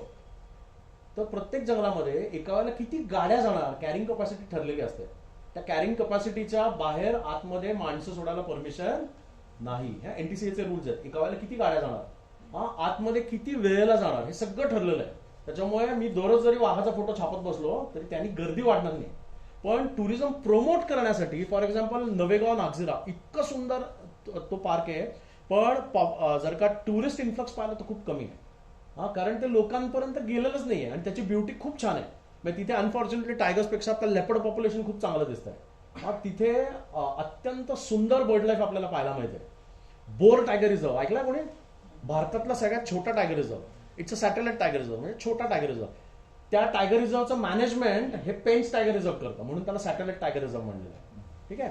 तर that is the smallest tiger reserve. किती स्क्वेअर किलोमीटर आहे? 120 चौरस स्क्वेअर किलोमीटर आहे. पण टायगर पॉप्युलेशन कमी आहे, पण त्याला एकदा डिक्लेअर केलं तर denotifying a tiger reserve is very difficult. परत सांगतोय, funding wise wildlife sanctuary सगळ्यात कमी, त्याच्यावरती नॅशनल पार्क, आणि हायएस्ट टायगर रिझर्व. शिक्षा, वाईल्ड लाईफ सँक्च्युरीमध्ये झाड कापलं 500 रुपये 1000 रुपये दंड, फॉरेस्ट डिपार्टमेंट दम भरतं आणि सोडून देतं. नॅशनल पार्कमध्ये केलं 2500-3000 रुपये दम भरेल आणि सोडून देतो. व्याघ्र प्रकल्पामध्ये केलं तर 3 वर्ष जेलमध्ये किंवा 3 ते 7 वर्ष. बघा, म्हणजे लेवल ऑफ पनिशमेंट पण फरक पडतो. टेक्निकल टायगर रिझर्वला इथे एक 38 सेक्शन असतो. हे वाईल्ड लाईफ प्रोटेक्शन ऍक्टचे सेक्शन्स आहेत वेगवेगळे. याच्यामध्ये एक कॉन्झर्वेशन प्लॅन करायला लागतो, त्याला TCP म्हणतात, टायगर कॉन्झर्वेशन प्लॅन. म्हणजे एखादा व्याघ्र प्रकल्प हा जर का कॉन्झर्व करायचा असेल तर कुठल्या कुठल्या गोष्टींना प्रायोरिटी दिली पाहिजे याचं एक डॉक्युमेंट केलं जातं, त्याला विजन डॉक्युमेंट म्हणतात किंवा मॅनेजमेंट प्लॅन. वाईल्ड लाईफ सँक्च्युरीचा मॅनेजमेंट प्लॅन एवढा चांगला नसतो जेवढा टायगर रिझर्वला केला जातो. पण त्याच्यामध्ये टुरिझम पण ऍस्पेक्ट असतो, त्याच्यामध्ये अल्टरनेटिव्ह सोर्स ऑफ इन्कम पण दिलं असतं. उदाहरण, तुम्ही जर का ताडोबाचा कॉन्झर्वेशन प्लॅन पाहिला तर तुम्हाला माहितीये ताडोबामध्ये गेट मनी किती कलेक्ट होतो. एका व्याघ्र प्रकल्पाला आपण जेव्हा जातो तेव्हा आपण परमिट्स काढत असतो, त्याचे पैसे कुठे जातात, मेंटेनन्स. किती पैसे आहेत माहितीये. उदाहरण, कान्हा नॅशनल पार्क आपण जे गेटचे पैसे भरतो ना, तर त्यांचा या टायगर रिझर्वला अजून एक फायदा असतो, टायगर कॉन्झर्वेशन फंड बनतं. त्याच्यामुळे ज्या काही ऍक्टिव्हिटीज असतात त्याचे फंड्स त्याच्यामध्ये पोरिन होतात. आपण जे तिकीट काढतो 4,000 8,000 रुपयाचं तिकीट असतं, ते पैसे कॉन्झर्वेशन फंड्समध्ये जातात. मला जर का सिमेंटची फॅक्टरी बांधायची, एक इंटरेस्टिंग गोष्ट आहे, आणि ती टायगर रिझर्व पासून 3 किलोमीटर 4 किलोमीटरच्या बाहेर आहे, इको सेन्सिटिव्ह झोनच्या बाहेर आहे, पण ती जवळ आहे, तर मला टोटल प्रोजेक्टच्या 2%, 4,000 कोटीचा जर का प्लांट असेल त्याचे 2% हे मला टायगर कॉन्झर्वेशन फंडमध्ये भरायला लागतं. म्हणजे मी म्हणलं तसं की इन्कम पॉईंट ऑफ व्ह्यूने पाहिलं तर त्याला हायएस्ट इन्कम जनरेट होतं. Wildlife sanctuary Rehekuri 1.5 lakh 2 lakh फक्त इन्कम आहे. नॅशनल पार्क बोरिवली 5 ते 6 लाख किंवा जास्तीत जास्त 10 लाख रुपये असेल, कदाचित जास्ती असेल कारण मुंबई येते. पर मंथ का? नाही इयरली म्हणतो, जास्ती असेल, 1 कोटीच्या आसपास असेल मला असं वाटतं. कान्हा नॅशनल पार्क की जे आपल्याला खूप भारी वाटतं 6 कोटी, ताडोबा 16 कोटी, आणि राजस्थानचं रणथंबोर मी आता फील्ड डायरेक्टरशी बोलून येतोय 38 कोटी. Per year. तुम्ही इन्कम बघा, गव्हर्नमेंटच्या फंडिंगवर अवलंबून राहायला लागत नाही. हे कॉन्झर्वेशन फंड्समध्ये जातात. पूर्वी काय व्हायचं, हे सगळं सेंट्रल ट्रेझरीत जायचं आणि मग तिथून मिळाले तर त्या डिपार्टमेंटला थोडेफार भीक दिल्यासारखे फंड्स मिळाले. आताचा फायदा असा टायगर कॉन्झर्वेशन फंडचा की ते पैसे त्या एरियामधल्या डेव्हलपमेंटसाठी वापरतात. डेव्हलपमेंट म्हणजे ब्रिज बांधणं नाही, डेव्हलपमेंट म्हणजे काय, तर आतमध्ये गावं आहेत, त्या गावांचं पुनर्वसन केलेलं आहे. पुनर्वसन केल्यानंतर तिकडच्या लोकांना की जे फ्युअल वूडसाठी अवलंबून होते त्यांना अल्टरनेटिव्ह सोर्स ऑफ इन्कम काहीतरी करायला पाहिजे. तर म्हणून वेगवेगळे सॉफ्ट स्किल डेव्हलपमेंट प्रोग्राम किंवा टेक्निकल ट्रेनिंग, फॉर एक्झाम्पल आता आम्ही पेंचला जाऊन आलो तर 38 लोक वेगवेगळ्या गावातली सिलेक्ट केली होती जी 5 स्टार हॉटेलमध्ये कामाला लावणार होती. हॉस्पिटॅलिटी ट्रेनिंग त्यांनी घेतलं होतं. मी पुढे एक तुम्हाला आकडा दाखवतो म्हणजे तुमच्या लक्षात येईल. एंट्री या सगळ्या प्रोटेक्टेड एरियामध्ये एकच कॉमन फायदा आहे की कॉमन घटक आहे, एंट्री कोणाला द्यायची. बघा, investigation study of wild life, मला अभ्यास करायचा आहे, मला परमिशन घ्यायला लागते आणि मग मी वाईल्ड लाईफ सँक्च्युरीमध्ये जाऊ शकतो, नॅशनल पार्कमध्ये जाऊ शकतो किंवा टायगर रिझर्वमध्ये जाऊ शकतो. फोटोग्राफीसाठी त्याला पण परमिट आहे. पण प्रत्येकाच्या रूल्स अँड रेग्युलेशन्स वेगळे आहेत. वाईल्ड लाईफ सँक्च्युरीमध्ये कदाचित 250 रुपये असतील, टायगर रिझर्वमध्ये 500 रुपये. सायंटिफिक रिसर्च परमिट म्हणतात त्याला. कलेक्शन काही करायचं असलं, काही दुर्मिळ वनस्पती आणायच्या असल्या तर त्याची पण परमिशन लागते. परमिशन देतो कोण, तर फॉरेस्ट डिपार्टमेंट देतं, पण हे वाईल्ड लाईफ बोर्डामध्ये अप्रुव्हल मिळायला लागतं. इट्स द अपेक्स बॉडी की ज्याच्यामध्ये डिसिजन घेतले जातात. आमच्याकडे कितीतरी प्रपोजल्स असे होते की बेडकांच्या जाती गोळा करायचा, अभ्यास करायचा आहे. 35 सँक्च्युरीजचं प्रपोजल आहे. मग आम्ही त्याला विचारलं, ऑलरेडी याच्यात बऱ्याचशा बेडकांवरती अभ्यास केलेला आहे, मग त्यातल्या आम्ही कटशॉट करून 2 की जे वाटते की इथे डॉक्युमेंटेशन होणं गरजेचंच आहे तेवढाच परमिशन दिलं जातं. मी म्हणलं तसं की या सगळ्याला एक मोठी बॉडी आहे ज्याच्या अंडर हे सगळं दिलं जातं. आणि ट्रान्झॅक्शन किंवा any lawful business residing in the sanctuary म्हणजे काय ते पण सांगतो. कॉन्झर्वेशन रिझर्व्ह मी म्हणलं तसं की ही नवीन कन्सेप्ट आहे. आपण जेव्हा प्रोटेक्टेड एरियाज बद्दल बोलतो तेव्हा कॉन्झर्वेशन रिझर्व्ह याच्याबद्दल कमी बोललं जातं किंवा हे आत्ता 2-3 वाईल्ड लाईफ बोर्ड्स मध्ये कॉन्झर्वेशन रिझर्व्ह आपण पटापट घोषित केलेले. त्याचं कारण हेच होतं की दुसरं काही याच्यात आपण त्याला कॉन्झर्व करून टाकू. त्याच्यामुळे एकदा कॉन्झर्वेशन रिझर्व्ह झालं की त्याला फंडिंग मिळणार, त्याचा प्लॅन तयार होणार, मॅनेजमेंट प्लॅन म्हणतात. आणि मग हळूहळू जर का त्या एरियामध्ये खूप चांगली डायव्हर्सिटी असेल तर it can be upgraded into wildlife sanctuary, then into a national park. आणि if the diversity is rich and has tiger population मग it will be upgraded into a tiger reserve. किती छोट्या छोट्या areas आहेत बघा conservation reserve. आपल्याला areas फारशा माहिती नाही. मुनिया नावाची कॉन्झर्वेशन रिझर्व्ह आहे, उमरेडकरांना माहिती आहे आणि ताडोबा माहिती आहे. यांना जॉईन करणारा एरिया आहे छोटासा. एरिया जर का पाहिला, कॉन्झर्वेशन रिझर्व्हचा तो एक फायदा आहे. छोट्यातली छोटी 1/2 square kilometre area can B declared as a conservation reserve. परत नॅशनल पार्क करायचं असेल तर त्याला क्रायटेरिया, टायगर रिझर्व्ह करायचं असेल तर त्याला क्रायटेरिया, वाईल्ड लाईफ सँक्च्युरीला पण क्रायटेरिया आहे. पण वाईल्ड लाईफ सँक्च्युरी अशी नाही डिक्लेअर करताय, आतमध्ये गावं असतात, कारण वाईल्ड लाईफ सँक्च्युरीचे नियम वेगळे असतात. ते सगळे रूल्स अँड रेग्युलेशन त्याला अप्लाय होतात. तर त्याच्यामुळे आधी पब्लिक कन्सल्टेशन घ्यायला लागतं. कॉन्झर्वेशन रिझर्व्ह आधी डिक्लेअर केलं आणि नंतर, कारण याला कुठल्याही प्रकारचे वाईल्ड लाईफ सँक्च्युरीजचे नियम लागू होत नाही. ग्रेझिंग अलाउड नाही, मायनर फॉरेस्ट प्रोड्यूस करायला परमिशन नाही, असले कुठले रूल्स याच्यामध्ये लागू होत नाही. हे कशासाठी आहे तर मी म्हणलं तसं त्याचा मॅनेजमेंट प्लॅन बनेल आणि त्याच्यानंतर त्याचं पेट्रोलिंग वाढेल. एरिया इतकी सुंदर आहे. टायगर आहे, स्पॉटेड डिअर्स आहेत, गव्यांचं आहे, उत्तम कळप तिथे पाहायला मिळतात. अंबोली दोडा मार्ग सगळ्यांना माहिती आहे. वेस्टर्न एरिया तर आपण अख्खा कॉन्झर्व केलाय. 10 कन्झर्वेशन रिझर्व्ह आहेत. त्यातली आता एक गव्हर्नमेंटनी कमिटी केली आहे आणि हे 10 कन्झर्वेशन रिझर्व्हला प्रत्येक वाईल्ड लाईफ बोर्ड मधले 2-2 मेंबर्स दिलेले आहेत आणि त्या एरियातल्या सीसीएफ दिले. आणि त्यांचं कामच आहे की 3 महिने अभ्यास करायचा आणि 3 महिन्यामध्ये ती एरिया आपल्याला अपग्रेड करता येईल का वाईल्ड लाईफ सँच्युरीमध्ये, कोणाचे ऑब्जेक्शन येऊ शकतात का, आणि मग याचा प्रोटेक्टेड एरियाचा स्टेटस बदलेल. म्हणजे एका प्रोटेक्टेड एरियामध्ये दुसऱ्या प्रोटेक्टेड एरियामध्ये अपग्रेड करता येईल. एरिया किती आहे 56.92 स्क्वेअर किलोमीटर. वेगवेगळ्या जिल्ह्यांमध्ये कॉन्झर्वेशन रिझर्व्ह आहेत. त्याच्यामुळे कॉन्झर्वेशन रिझर्व्हचं जाळं खूप पसरलेलं आहे. हे काय जोडतं ते इकडे दिलंय तिल्लारी आणि भीमगड, गोवा, म्हणजे गोव्याला कनेक्शन आहे. हे कॉरिडॉर्स आहेत सगळे. एरिया बघा किती छान आहे. अंबोलीला तर सगळेच जात असतात. अंबोलीतली डायव्हर्सिटी माहिती आहे. अंबोली म्हणल्यानंतर वेगवेगळ्या प्रकारचे हरपटा फावना तर दिसतो, पण हा एक खूप सुंदर पक्षी तिथे दिसतो. कुठला माहितीये? सिलॉन फ्रॉगमाउथ. कुठलं? सिलॉन फ्रॉगमाउथ. अंबोली टोड. त्या एरियातनं काही टोड्स जे आहेत ते डिस्क्राईब केले गेले. आता कॉन्झर्वेशन रिझर्व्ह डिक्लेअर करायला काहीतरी क्रायटेरिया पाहिजे ना, की हाच एरिया का. मग तिथे पहिल्यांदी हा एंडेमिक आहे, हा टोड तिथे दिसतो. त्या सीएम ला काहीतरी पटवायला लागतं की या एरियामध्ये काहीतरी असं दुर्मिळ आहे की जर का हे प्रोटेक्ट नाही केलं तर अनफॉर्च्युनेटली ही एरिया प्रॉब्लेम मध्ये येईल आणि ही सगळी जी रिच डायव्हर्सिटी आहे ती गायब होईल. अंबोलीत जेवढी लोक जातात त्या प्रत्येकाकडे हा फोटो असतो.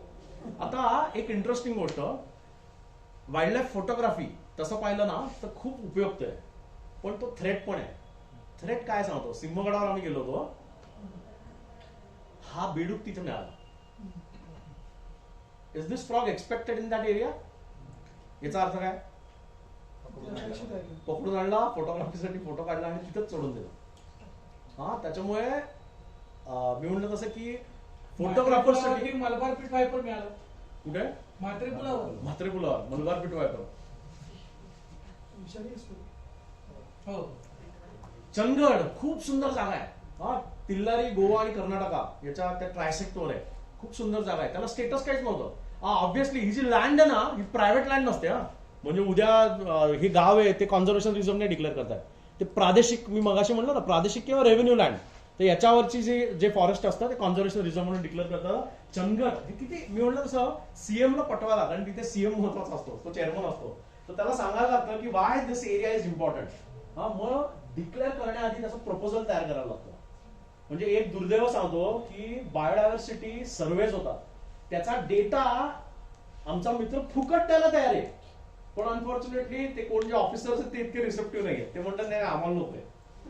याचा उपयोग करू शकतो. मी म्हणलं तसं की या सगळ्या डेटाचा उपयोग करून कॉन्झर्वेशन रिझर्व्ह डिक्लेअर करता येतं आणि मग अपग्रेडेशनची आपल्याला पॉलिसी पुढे नेता येते. पण चंदगड, तिल्लारी आणि भीमगड वाईल्ड लाईफ सँच्युरी, कोल्हापूर डिस्ट्रिक्ट एरिया बघा किती आहे, 225 स्क्वेअर किलोमीटर. बटरफ्लाय कुठे? Sir, common banded peacock. Common banded peacock. हा तर माहिती असेल. हा माहिती आहे का कुठला? कुठला? नाही मलबार ट्रॉगन. मेल आहे खाली, फिमेल आहे. कुठला नाव काय? मलबार ट्रॉगन. आजरा, राधानगरी टू अंबोली हा पण एरिया कनेक्ट करणार आहे. आता इथे सगळीकडे आपल्याला जाता येतं का? आता सगळीकडे जाता येतं. आता मला हा तेच विचारत होता की प्रोटेक्टेड एरिया 52 आहेत, पण जाता येतं का? सगळीकडे आता जाता येतं. इतके दिवस जाता येत नव्हतं, कारण त्या कॉन्झर्वेशन रिझर्व्ह मध्ये टुरिझम ऍस्पेक्ट जोडलेला आहे. म्हणजे आज मला जायचं असेल तर ऑब्व्हियसली मला परमिशन घेऊन जायला लागतं. परस्पर गेलं तर फॉरेस्ट डिपार्टमेंट फाईन ठोकू शकतं. आणि फाईन्स काही असू शकतात.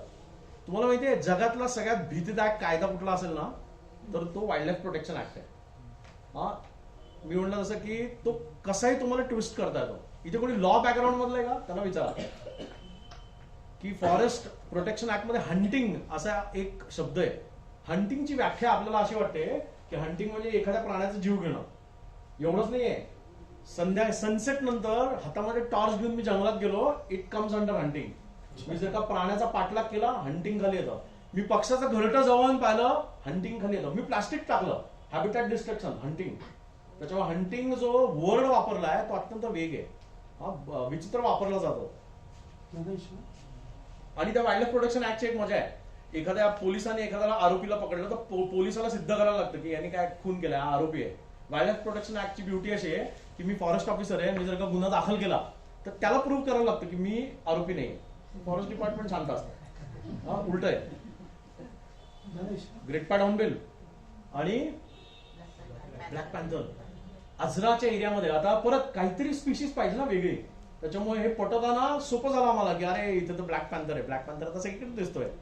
पण फॉर्च्युनेटली एक गोष्ट चांगली असते की प्रत्येक सीएम ला माहितीच असतं सगळं असं नसतं. हा पण काही काही सीएम हुशार असतात, वाईल्ड लाईफर असतात. एक मागचे तुम्हाला माहिती सगळे ते खूप चांगले वाईल्ड लाईफर होते, तर त्यांनी असं सांगितलं की याचा जर का फोटो मिळाला तर आपण हे कॉन्झर्वेशन रिझर्व्ह म्हणून डिक्लेअर करू. किती चॅलेंजिंग आहे बघा.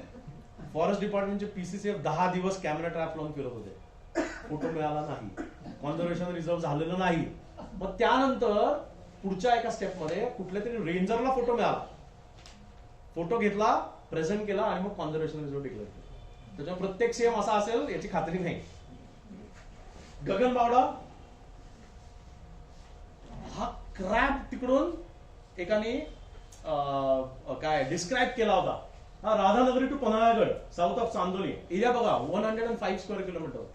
वेस्टर्न घाट्स मध्ये म्हणजे वेस्टर्न महाराष्ट्र जर का पाहिला तर आपल्याकडे 10 कॉन्झर्वेशन रिझर्व्ह आहेत. हा 3 ते 4 कॉन्झर्वेशन रिझर्व्ह विदर्भामध्ये आणि बाकी प्रपोजल मध्ये पाईपलाईन मध्ये. पन्हाळगड गगनबावडा टू विशाळगड आता 2 कॉन्झर्वेशन रिझर्व्ह कनेक्ट करणारे काही एरिया आहेत. हा मलबार पॅराकिट आहे का, मी म्हणतो तसं की त्यातनं शोधायला लागतं की कुठली अशी स्पीशीज आहे की जी आपल्याला सांगता येईल की अरे ही स्पीशीज इथे दिसते म्हणून कॉन्झर्वेशन रिझर्व्ह करा. मागे तर आम्ही ड्रॉसेरा शोधलं आणि ड्रॉसेराचा एक पॅच दाखवला. ड्रॉसेरा हे इन्सेक्टिव्हरस प्लांट आहे छोटस, हे खूप युनिक आहे म्हणून कॉन्झर्वेशन रिझर्व्ह करा. कॉन्झर्वेशन रिझर्व्हला एवढंच लागतं की there should be something which will help in its protection. अरे प्रत्येक वेळेस बदलायला लागते स्पीशीज का त्यात चालतं? नाही त्याच चालू शकतात, पण मी म्हणलो ना ते सीएमच्या ह्याच्यावर असतं फार. नाही बेसिकली तू स्पीशीज बदलतोय म्हणून माझ्या डोक्यात आलं. Otherwise you know all these are like सगळेच आहे, सगळ्या गोष्टी आहेत. काय आहे, तेवढे ते हुशार असतात लोक. त्याला कुठे द्यायचे? हा तर अशा की ज्या सहसा पटकन दिसत नाही आणि ज्या सीएमनी कदाचित पाहिजे नसेल. बघ इथे सगळं ना is dependent on honourable CM, कारण ही इज द चेअरमन. आणि एकदा सीएम हो म्हणला ना की डाऊन द लाईन सगळे हो म्हणतात, पण सीएमच नाही म्हणला ना की गडबड होते. त्याच्यामुळे या सगळ्या वाईल्ड लाईफ बोर्ड मध्ये सीएम इज इम्पॉर्टंट आणि नॅशनल वाईल्ड लाईफ बोर्ड जो असतो तर त्याच्यामध्ये पीएम इज इम्पॉर्टंट. पण स्पेसिफिक स्पीशीज तर इम्पॉर्टंट आहे, पण आता त्याच्यामध्ये दुसरे पण कॉम्प्लिकेट्स आहेत. म्हणजे फॉर एक्झाम्पल कोणाची लँड आहे, नाही पॉलिटिशियनची लँड आहे नाही. किंवा आता त्याच्यात एक सांगतो मी, तेच सांगतोय की या प्रोटेक्टेड एरियामध्ये या प्रोटेक्टेड म्हणजे या पीए साठी basically land has to be 100% government. त्याच्यामुळे इथे गाव आलं तर मग गडबड होऊ शकते. हा त्याच्यामुळे कुठेही या सगळ्या याच्यामध्ये गावं नाही आहे. हे सगळे फॉरेस्ट डिपार्टमेंटचे लँड किंवा रेव्हेन्यू डिपार्टमेंटचे लँड की तिथे आपल्याला कॉन्झर्वेशन रिझर्व्ह ही संकल्पना आपण तिथे राबवू शकतो. इतर वेळेला नाही. एखादा प्रायव्हेट लँड मध्येच असेल तरी करता येईल. Army land included? Know army is excluded. मध्ये तर केवढं वाईल्ड लाईफ? नाही आर्मी 100% एक्सक्लुडेड. पण याला स्पीसीज लागतात का फ्लोरा फॉना? नाही फ्लोरा फॉना काही चालतं, हो काही चालतं. जोर जांभळी परत इथे या सगळ्याच स्पीशीज दाखवल्या गेलेल्या. म्हणून मी हे सगळं का दाखवतोय तर एखादी कॉन्झर्वेशन रिझर्व्ह डिक्लेअर कशी होते त्याचा प्रोसेस सोपा आहे, पण त्याचं इम्प्लिमेंटेशन अवघड आहे. कारण एकदा प्रोसेस मधनं हे शिक्कामोर्तब झालं. बरं कॉन्झर्वेशन रिझर्व्हला एक फायदा असतो की पीसीसीएफ लेवललाच त्याचं डिक्लेरेशन निघून जातं, म्हणजे ते नॅशनल वाईल्ड लाईफ बोर्डापर्यंत जात नाही. फक्त प्रॉब्लेम असा आहे की हे झाल्यानंतर त्या एरियातला जो डीसीएफ असतो, डीसीएफ म्हणजे equivalent to a collector. For example Pune जिल्ह्यातली एक एरिया आपण जर का कॉन्झर्वेशन रिझर्व्ह डिक्लेअर केली तर त्या डीसीएफला त्याचा मॅनेजमेंट प्लॅन करायला लागतो 10 वर्षाचा. त्या 10 वर्षामध्ये आपण काय काय ऍक्टिव्हिटीज घेणार आहोत आणि काय नाही घेतल्या पाहिजेत, म्हणजे डूज अँड डोंट्स असतात की activities permissible, activities non permissible. आणि ते मी म्हणलं तसं त्याला मॅनेजमेंट प्लॅन म्हणतात आणि त्याला लागणार फंडिंग. हे सगळं तिथपर्यंत आलं तर ते effective implementation of this conservation reserve होऊ शकतं. पटापट फक्त कॉन्झर्वेशन रिझर्व्ह दाखवतो पुढे जाऊ. मायनी आता वॉटर बॉडीज पण आपल्याकडे आहेत. आता काही पार्ट हा इरिगेशन डिपार्टमेंटकडे आहे, पण वॉटर बॉडीला पण कुठेतरी सपोर्ट द्यायचा असला, कॉन्झर्वेशन रिझर्व्ह म्हणून डिक्लेअर करायचं असेल तर करता येतं. तर याच्यामध्ये गंमत बघा, लेक्स 3 विथ इरिगेशन 1 विथ झेडपी. फॉरेस्टचा काहीच संबंध नाही, पण आपल्याला अधिकार आहे की आपण कॉन्झर्वेशन रिझर्व्ह डिक्लेअर करू शकतो. गॉडविटचं महेंद्र बोर आणि मेळघाटच्या मध्ये जोडणारा अमरावती जिल्हा आहे 67.84 स्क्वेअर किलोमीटर. हा परत मगाशी कोणीतरी विचारलं private land not allowed. Irrigation department मधला लँड जो पाणी आहे जलाशयाचा भाग आहे तो आपण डिक्लेअर करू शकतो. वाईल्ड लाईफ बोर्डचा एक फायदा असतो, इरिगेशन सेक्रेटरी पण बसलेला असतो. 11 सेक्रेटरीजनी कॉन्स्टिट्यूट केलेलं ते बोर्ड आहे, वाईल्ड लाईफ बोर्ड आहे. मसाई पठार इथे बघा, इथे सगळा फ्लोराच दाखवलाय. त्याच्यामुळे हा फ्लोरा दाखवून कॉन्झर्वेशन रिझर्व्ह डिक्लेअर करतात. युट्रिक्युलर मुगर कसा खूप सुंदर जागा आहे. ज्यांना बर्डिंग मध्ये इंटरेस्ट आहे ना त्यांनी नक्की जावं. मोठा लेक आहे आणि नोव्हेंबर टू मार्च इथे टायगर पण आहे. पण इथे फोकस करताना आम्ही बर्ड लाईफ फोकस केली होती कारण पेनच्या जवळ आहे. मग असं एक प्रपोजल कोणीतरी म्हणलं की अरे याला पेनचं बफर म्हणून का नाही डिक्लेअर करत आपण. पण बफरचा परत प्रॉब्लेम आहे. बफर मध्ये काही ऍक्टिव्हिटीज म्हणजे आतमध्ये गावं नाही आहेत त्याच्यामुळे त्याला वेगळं स्टेटस देऊ. बफर म्हणलं की त्याचं फंडिंग कमी होणार आहे कारण टायगर रिझर्व्ह मध्ये कोरमध्ये फंडिंग जास्ती होतं. पण जर का आपण वेगळा कॉन्झर्वेशन रिझर्व्ह डिक्लेअर केला तर त्या एरियातला जो आमदार किंवा खासदार असतो ना तो तिकडच्या कॉन्झर्वेशन रिझर्व्हला मॅक्सिमम फंडिंग देऊ शकतो. तिथे आशिष जयस्वाल म्हणून मला असं वाटतं शिवसेनेचं, तर त्यांनी कॉन्झर्वेशन रिझर्व्ह झाल्या त्यांनी त्याची बैठक घेतली आणि त्यांनी सांगितलं त्याचा मॅनेजमेंट प्लॅन बनवा. आमदार निधीतनं आम्ही पैसे देतो.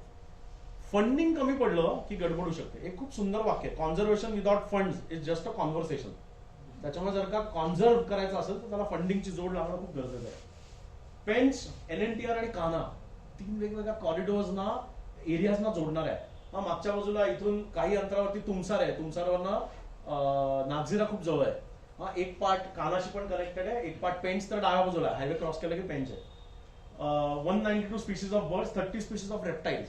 हे कोणी ठरवलं, कोणी दिलं हे? तर लोकल एनजीओची मदत घेतली इथे. कारण फॉरेस्ट डिपार्टमेंट काही एकटं करू शकत नाही. मग लोकल लोक आहेत की जे वर्षानुवर्ष तिथे काम करतात त्यांना रिक्वेस्ट केली. निखिल सर की ग्रीन वर्क्स जसं त्याचं आहे तसं वेगवेगळ्या एनजीओजना रिक्वेस्ट केली होती. त्यांनी डेटा दिला, डेटा कंपाईल केला आणि मग DCFनी प्रपोजल पाठवलं जे सँक्शन झालं. मी म्हणतो तसं फायदा काय कॉन्झर्वेशन रिझर्व्हचा, तर हे section 38A wild life protection act मध्ये एकदा कॉन्झर्वेशन रिझर्व्ह झालं की हॅबिटॅट मॅनेजमेंट सोपं जातं. स्ट्रेंथनिंग ऑफ प्रोटेक्टेड एरियाज, त्या प्रोटेक्टेड एरियाला स्ट्रेंथनिंग सोपं जातं. पेट्रोलिंग वाढत जातं, soil moisture conservation, livelihood activities, monitoring of wild life, management plan, funds from Campa नावाचा एक फंड आहे त्याच्यातनं फंडिंग वेगळं देता येतं. 15+12 म्हणजे 27 कॉन्झर्वेशन रिझर्व्ह आता ऑलरेडी आपल्याकडे आहेत ज्याचे मॅनेजमेंट प्लॅन्स प्रोसेसमध्ये आहेत आणि प्रोपोज्ड अजून नवीन 18 आहे. जर का या 3 वर्षामध्ये एक जरी मीटिंग झाली तर त्याच्यामध्ये या 18 पैकी निदान 10 तरी कॉन्झर्वेशन रिझर्व्ह आपल्याला पुढे ढकलणं शक्य आहे. आणि मग प्रोसेस होतो updating this as a second version of that protected area is the wildlife sanctuary. या प्रत्येक tiger reserve, national park, wildlife sanctuaries ना हे रूल्स अँड रेग्युलेशन्स आहेत म्हणजे टुरिझमशी कनेक्टेड आहे. टुरिझम महत्वाचं आहे का? किती लोकांना वाटतं टुरिझम महत्वाचं आहे आणि किती लोकांना असं वाटतं की टुरिझम अजिबात नकोय? ओके, टुरिझम का पाहिजे?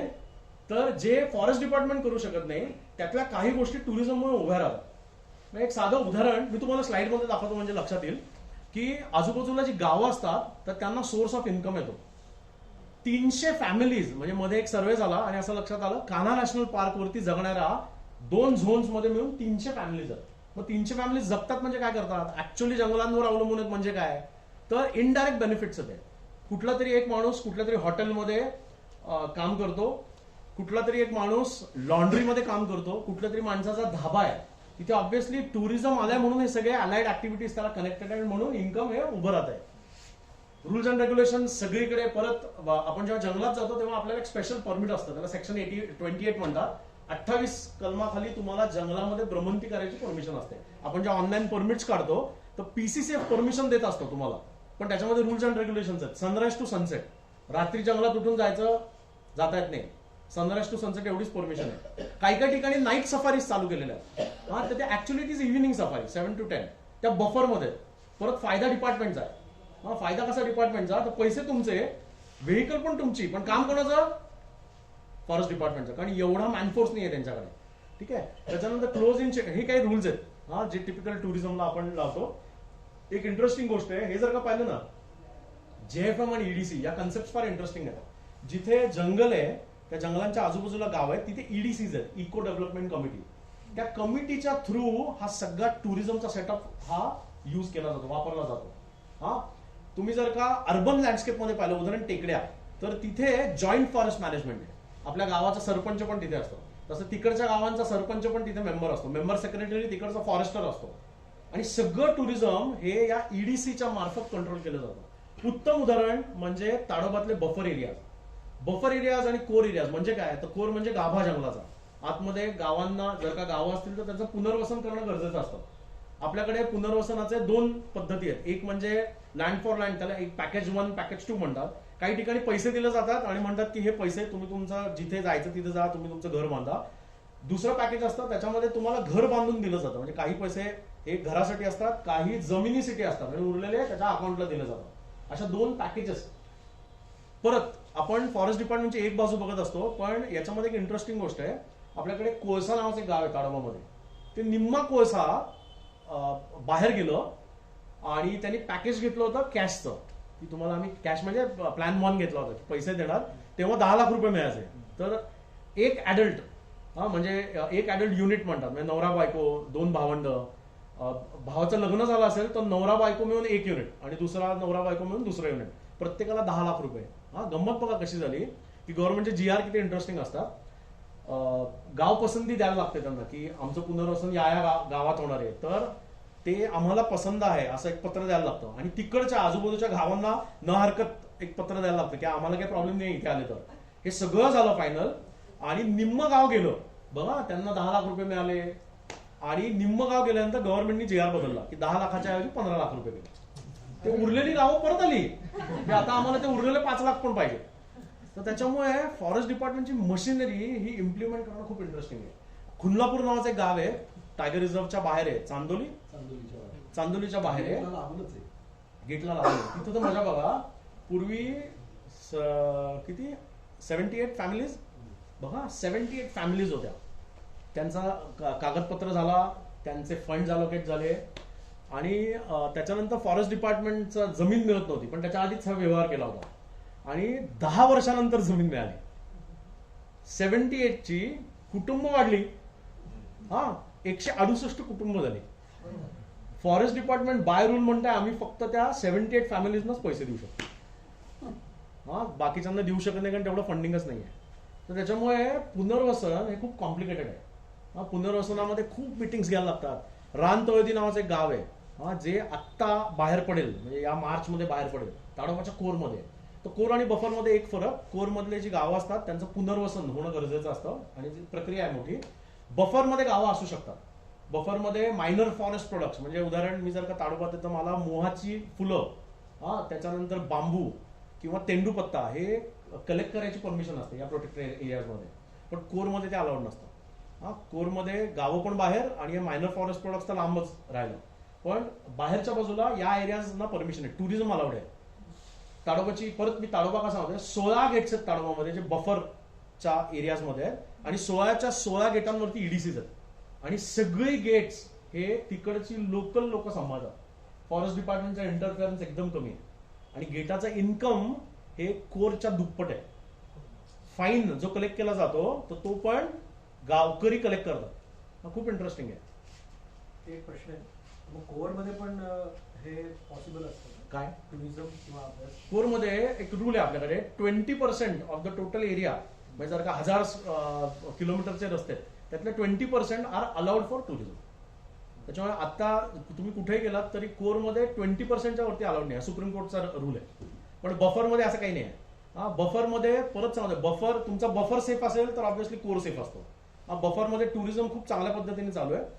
बफरमध्ये एकच प्रॉब्लेम झालाय, परत मी उदाहरण ताडोबाचं देतो की पॉप्युलेशन ऑफ टायगर्स जेवढं कोरमध्ये त्याच्या दुप्पट पॉप्युलेशन बाहेर आहे आणि स्पिल ओव्हर पॉप्युलेशन जाणार कुठे आहे, ते हळूहळू गावांमध्ये शिरणार आहे. तर त्याच्यामुळे आता वेळ अशी आली आहे की या प्रोटेक्टेड एरियामध्ये स्पिल ओव्हर पॉप्युलेशनचं मॅनेजमेंट करणं is the biggest task in front of forest department. Entry fees that is different for core, buffer and national park. Yes, so even प्रत्येक प्रोटेक्टेड एरियाचे वेगळे. उदाहरण तुम्ही रेहकुरीला गेला तर 50 रुपये माणशी, म्हणजे आपण 4 जण गेलो तर 200 रुपये गेला per day, per safari, per safari. Wildlife सँच्युरीमध्ये. पण नॅशनल याचं किती, नॅशनल पार्कचं किती, बोरिवलीचं 120. ताडोबामध्ये 4000 रुपये. 4000 रुपये फॉर 6 पीपल. फक्त नॅशनल पार्कला पार्किंग असेल तर 250 रुपये. अच्छा, पार्किंग असेल तर 250 रुपये. तुम्ही ताडोबाची तर मजाच आहे. ताडोबाचा जर का तुम्ही 120 दिवस आधी परमिट बुक केलं ना, एक परमिट 12,000 रुपयाला पडतो. रणथंबोर 2,000 रुपये माणशी. त्याच्यामुळे प्रत्येक प्रोटेक्टेड एरियाचे रूल्स अँड रेग्युलेशन वेगवेगळे आहेत. हे कोण ठरवतं? राज्य एक, अभयारण्य, टायगर रिझर्व्ह, म्हणजे हे 6 व्याघ्र प्रकल्प, पण 6 व्याघ्र प्रकल्पांमध्ये पण फीज मध्ये चेंजेस आहेत. ते कोण ठरवतं? त्या प्रत्येक प्रोटेक्टेड एरियामध्ये एक इथे लिहिलेलं आहे LSE, दिसतंय का कुठे? हा LSE, त्याला म्हणायचं लोकल ऍडवायझरी कमिटी. म्हणजे त्या एरियाचं डिसिजन घेणारे लोक. त्याचा चेअरमन असतो, तो तिकडच्या डिव्हिजनचा हेड असतो, डिव्हिजनल कलेक्टर असतो, डिव्हिजनल कमिशनर असतो, फील्ड डायरेक्टर जो असतो तो मेंबर सेक्रेटरी असतो. त्याच्यामुळे फी स्ट्रक्चर जे असतं ते ठरवतं की ताडोबामध्ये 4,000 ठेवलंय आणि पेंचमध्ये 1,500 रुपये. एवढा फरक का? तर हे आपण फॉरेस्ट डिपार्टमेंटला विचारू नाही शकत. फॉरेस्ट डिपार्टमेंट काय सांगतो? फीस कोणी ठरवलंय? LSE, local advisory committee. Local advisory committee असते, तर ती बेसिकली त्याच्यावर नियंत्रण ठेवण्यासाठी लोकल ऍडवायझरी कमिटी असते. त्याचा अध्यक्ष असतो डिव्हिजनल कमिशनर. आणि हे पर सफारी, हे एक सफारी किती वेळाची असते साधारण? 3 hours, 3.5 hours. त्याच्यामध्ये पण सनराईज टू सनसेट मध्ये थोडा फरक पडतो. तर त्याच्यामुळे विंटरमध्ये गेलात तर 2 वाजता, दुपारची सफारी 2 वाजता चालू होते, तुम्ही 5:30ला बाहेर येता. समरमध्ये गेल्यानंतर ती सफारी तुम्हाला 3 वाजता, you can go inside at 3 आणि you can come outside by 7. त्याच्यामुळे सनराईज टू सनसेटचे टायमिंग बदलले जातात. वाईल्ड लाईफ सँच्युरीज पटापट. काही वाईल्ड लाईफ सँच्युरीमध्ये आतमध्ये जाणं अवघड आहे. उदाहरण ही कोयना आहे, तर कोयनामध्ये तुम्हाला बाहेरच्या बाहेर फिरता येतं. जंगलाचा गाभा जो आहे ना, तो नाही फिरताय, कारण आता एकचं tiger reserve. The movement area is upgraded from a सँच्युरी टू टायगर रिझर्व, त्याचे रूल्स बदलतात. 20% जो मी म्हणलं ना, 20% एरिया फक्त एक्सप्लोर करता येतो, तर तो लगेच इथे लागू होतो. आतमध्ये रस्ते नाहीत. आतमध्ये पूर्वी आम्ही फिरायचो, बोटीने फिरायचो, आठवत असेल विकास. आम्हाला झालंय कॅमेरा ट्रॅप्स मध्ये झालंय, पण बाकी अवघड आहे कॅमेरा. करंजड्यात झालंय आपल्याला. कारण तसं सेमी एव्हरग्रीन फॉरेस्टचे पॅचेस आहेत, त्याच्यामुळे व्हिजिबिलिटी खूपच अवघड आहे. उन्हाळ्यामध्ये फक्त पाण्याची पातळी कमी होते, बाकीचा हिरवेपणा तसंच असतो. पण अस्तित्वाच्या, निलेशने पाहिलंय, आदित्यने पाहिलंय, इथे 7 आहेत. 624 स्क्वेअर किलोमीटर मध्ये 7. मी म्हटलं तसं मेडो डेव्हलपमेंटची कामं आत्ता घेतात. हे असं दिसतं ते जंगल, खूप सुंदर आहे. आपण पटापट जंगल बघू काही. कोयना, याला गमतीमध्ये आम्ही इंडियाज आन्सर टू अमेझॉन म्हणतो. छोटी छोटी खोरी आहेत आणि खूप सुंदर आहे. हे जंगलातलं जे वरचं झाड आहे ते खूप छान. एंटाडा नावाच्या वनस्पती, वेल आहेत मोठ्या. एंटाडा, गारंबी, गव्यांचं पॉप्युलेशन. प्रत्येक वाईल्ड लाईफ सँच्युरीची खासियत आहे. जरी टायगर रिझर्व्ह म्हणलं तरी टायगर दिसण्याची शक्यता कमी आहे, ऑब्व्हियसली, कारण व्हिजिबिलिटी हा प्रॉब्लेम आहे. पण काही बाकी जनावर खूप इंटरेस्टिंगली दिसतात. गव्यांचे कळप मोठे, खूप अस्वलं मोठ्या प्रमाणात दिसतात. बर्ड लाईफ ट्रिमेंडस आहे. Indian gaur, bos gaurus, Chandoli national park, याच्यातला काही एरिया ओपन केलाय त्यांनी आता. मी परत म्हणलं की टुरिझम प्लॅन असतो प्रत्येक टायगर रिझर्वचा, प्रत्येक वाईल्ड लाईफ सँच्युरीचा. तर या टुरिझम प्लॅन हा गव्हर्नमेंट बनवतं आणि त्याचं सँक्शन घेतं गव्हर्नमेंट म्हणजे PCCF लेवलला. चांदोली अभयारण्य धरणाच्या पाणलोट क्षेत्रातलं जंगल आहे सगळं. हे ग्रासलँड डेव्हलप करताना आम्ही गेलो होतो, तर तिथे एक इंटरेस्टिंग गोष्ट काय पाहायला मिळाली. तर ग्रासलँडमध्ये पॅलेटेबल ग्रासेस आणि अनपॅलेटेबल, खाद्य आणि अखाद्य. अखाद्य जे असतं ते काढलं जातं. याचं फंडिंग कोण देतं? तर टायगर रिझर्व्ह असल्यामुळे त्याला फंडिंग जास्ती आहे, तर त्या फंडिंग मधनं हॅबिटॅट मॅनेजमेंट केलं जातं. वाईल्ड लाईफ सँच्युरी असते ते करूच शकले नसते, कारण खूप कमी पैसे यांना अलोकेट केले जातात. हॅबिटॅट डेव्हलप झाल्यानंतर अशा प्रकारे वाईल्ड लाईफ पाहायला मिळते. आता इथे पहिलं काम काय केलं त्यांनी, तर ग्रासलँड डेव्हलप केले. त्याच्यानंतर ते काय करणार, तर ऑब्व्हियसली हर्बिव्होरस इंट्रोड्यूस करणार आणि मग फायनल त्यांचा एम आहे की तिथे जे स्पिलओव्हर पॉप्युलेशन आहे टायगर्सचं ते मूव्ह करणार. आतमध्ये काही एरियाज जीपेबल ट्रॅक्स केले. 105 किलोमीटरचा एक मस्त ड्राईव्ह आहे, हेळवाक टू चांदोली, तो ओपन केलाय. काही ठिकाणी परत नॅशनल पार्क, वाईल्ड लाईफ सँच्युरीज मध्ये पाहिलं तर वॉटर अवेलेबिलिटी, नॉर्मली समर्स मध्ये प्रॉब्लेम असतो, तर त्याचं मॅनेजमेंट खूप इफेक्टिव्हली केलं जातं. हाईड्स आहेत काही ठिकाणी. गाईड्स सगळीकडे डेव्हलप आहेत. हे सगळे गाईड्स लोकल आहेत, त्याच्यामुळे परत टुरिझमला हे गाईड्स कनेक्टेड आहेत सगळे. पूर्वीचे लोक काहीच करायचे नाही, त्या लोकांना निदान दिवसाचे 300 रुपये आणि ताडोबासारख्या ठिकाणी 800 रुपये मिळतात. दिवसाला 800, गुणिले 365 दिवस मधले 1 दिवस बंद असतं पार्कात, तेवढं वाढून टाका. पुनर्वसन मिळलं तसं टायगर रिझर्व्ह झालं की आतल्या गावांचं पुनर्वसन होतं. हे मंदिर होतं आतमध्ये, झोळंबी नावाचं मंदिर आहे, तर त्यातला देव फक्त उचलून दिला होता आणि नंतर हे हळूहळू पडत गेलं. वेगवेगळी हॉटेल इंडस्ट्री आहे. भीमाशंकर परत छोट्या छोट्या सँच्युरीज दाखवतोय प्रोटेक्टेड एरियाज मधल्या. सगळेजण जाऊन आला असाल. भीमाशंकर पुणे डिव्हिजन मध्ये येतं, पुण्याच्या कंट्रोल मध्ये येतं. कशासाठी प्रसिद्ध आहे? शेकरू. आता इथे डिक्लेअर करताना पण काहीतरी स्पीसीज दाखवले आणि त्याला कॉन्झर्वेशन म्हणून ती सँच्युरी डिक्लेअर करण्यात आली. मी उदाहरण सांगितलं, काही काही ठिकाणी असं झालं. Bhimashankar conservation of shekru, Mayureshwar conservation of chinkaras, Rehekuri conservation of Dajipur, conservation of Indian gaur. पण काही काही ठिकाणी असं एक स्पीशीज दाखवणं अवघड आहे. मग तिथे अख्खा ती इकोसिस्टम किती महत्वाची आहे दाखवून वाईल्ड लाईफ सँच्युरीज डिक्लेअर केल्या. मलबार विस्लिंग थ्रश आहे. हे सगळं परत का दाखवतोय तर रिच डायव्हर्सिटी आहे प्रत्येक एरियामध्ये आणि प्रत्येक एरियाची खासियत आहे. भीमाशंकर मध्ये गेल्यानंतर you cannot expect a tiger. ताडोबामध्ये गेल्यानंतर प्रॉब्ली तुम्हाला एव्हरग्रीनच्या स्पीशीज दिसणार नाही. तर प्रत्येक जंगलाची खासियत आहे वेगवेगळी. बायोल्युमिनेसेंट फंगस तिथे भीमाशंकर, अंबोली, एव्हरग्रीन फॉरेस्ट मध्ये आपल्याला मान्सून मध्ये पाहायला मिळतं. सुधागड नावाची वाईल्ड लाईफ सँच्युरी आहे. आपल्याला गड माहितीये, आपण फिरत असतो बिंदास, पण फॉरेस्टची परमिशन लागते हे माहिती नसतं. इट्स अ वाईल्ड लाईफ सँच्युरी. हरिश्चंद्रगड आपण कळसुबाईला जातो, पण इट्स अ प्रोटेक्टेड एरिया. त्याच्यामुळे उद्या जर का वन विभागाने पकडलं तर they are bound to fine you.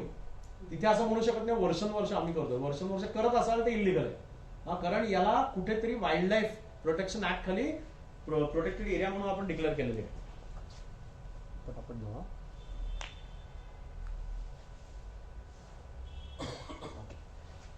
District म्हणजे ऑब्व्हियसली रायगड. कर्नाळा बर्ड साठी प्रसिद्ध आहे. आता इथे पण एकच बर्ड नाही दाखवला, तो सगळा हॅबिटॅट कसा पक्ष्यांसाठी महत्वाचा होता ते डोळ्यासमोर ठेवून it was declared as a wildlife सँच्युरी. एरिया बघा 12.11 स्क्वेअर किलोमीटर, एकदम छोटी आहे. 4.5 होती आधी 4.5 होती. 2003 ला 12.5. हो पण सर हे सगळे एरिया निखिल कोळून पेलेला आहे. या सगळ्या वाईल्ड लाईफ सँच्युरीज आहेत. आता वाईल्ड लाईफ सँच्युरी भीमाशंकर मध्ये जेवढी लोक पसरून फिरत असतात ना, त्यांना जर का फॉरेस्ट डिपार्टमेंटच्या अधिकाऱ्यांनी पकडलं तर he can be find on the spot, कारण प्रोटेक्टेड एरिया आहे. आपल्याला माहिती नसतं, पण परत एक कायद्यामध्ये एक मजा असते की कायदा माहिती नाही पळवाट नाही असू शकत. I think is the best person to talk on this. Sanjay Gandhi national park इतका सुंदर आहे, आपल्याला माहिती नाही, पण आतमध्ये डोकून पाहिलं ना कधी तर तुम्हाला विश्वास बसणार नाही की तुम्ही मुंबईच्या जवळ आहात. इतकं सुंदर जंगल आहे आतमध्ये. काही एरियाज एक्सप्लोर केल्या, काही एरियाज ओपन केल्या आता. आणि मुंबईचा लेपर्ड नयन खानोलकर म्हणून मित्र आहे, आतमध्ये छोट्या छोट्या वाड्या आहेत, तर त्यांनी कॅमेरा ट्रॅप्स लावले होते. वाईल्ड लाईफ सँच्युरीच्या आतच फक्त वाईल्ड लाईफ दिसते का? असं काही नाही. मी मगाशी म्हणलं तसं की वाईल्ड लाईफ बाहेर असेल तरीही फॉरेस्ट डिपार्टमेंट गव्हर्न करू शकतं. ताडोबामध्ये एक रिसॉर्ट होतं, त्या रिसॉर्टच्या बाहेर एक पाणवठा बनवलेला. Temperature was 48 degree. इथे टायगर येऊन बसायचा. मग यांचा प्रश्न असा होता की नुसता बसला प्रॉब्लेम नाही, पण जो रिसॉर्ट ओनर होता तो फ्लॅशलाईट्स टाकायचा, तो डिस्टर्ब करायचा, तो रात्री गाडीतनं त्याच्या जवळ जायचा आणि यूज टू चार्ज दॅट. तर फॉरेस्ट डिपार्टमेंटला प्रश्न होता की याला फाईन मारू शकतो का नाही मारू शकत, कारण प्रोटेक्टेड एरियाच्या बाहेर आहे, प्रायव्हेट लँड आहे. मग कायद्याचं जेव्हा इंटरप्रिटेशन केलं तेव्हा असं लक्षात आलं की जरी वाईल्ड लाईफ बाहेर असली तरी याची जी ट्रस्टीशिप आहे ती फॉरेस्ट डिपार्टमेंटकडे. That person was heavily fine. आणि मला तिथे नंदूचं कौतुक वाटतं. त्याच्याकडे अत्यंत सुंदर किंगफिशर येतो, प्रायव्हेट लँड आहे, पण तो छोटी स्वतःची वाईल्ड लाईफ सँच्युरी असल्यासारखा जगतो. I think it deserves to good. कारण मी म्हणलं तसं की पैशाच्या मोहात न पडता त्या वाईल्ड लाईफला व्हॅल्यू देणं हे खूप अवघड असतं. त्याचं उत्तम उदाहरण नंदू आहे. हे बघा एक छोटी वाडी आहे. आता तुम्ही प्रायव्हेट लँडचं हे म्हणून बऱ्याच ठिकाणी आता युट्यूबवरती पण व्हिडिओज दिसतात की काही प्रायव्हेट जंगल्स लोकांनी डेव्हलप केली की जे ॲडजॉइनिंग एरियामध्ये किंवा कॉरिडॉर्समध्ये आहेत, अशी अलाउड असतात. हो, प्रायव्हेट लँड काही गव्हर्निंग रूल्स काय नाही. प्रायव्हेट लँड मध्ये आता ग्रासलँड्सवर अनफॉर्च्युनेटली फार कमी लक्ष दिलं जातं, पण ग्रासलँड पॅचेसवर लोक वुल्फ दाखवायला घेऊन जातात. प्रायव्हेट लँड आहे, पण जर का वुल्फला डिस्टर्ब केलं तर आपण कायद्यानुसार त्यांच्यावर ऍक्शन घेऊ शकतो. Legally we can find them, we can put them behind bar. कारण इट इज म्हणजे वुल्फचं तर it is critically endangered, schedule 1 चा प्राणी आहे तो.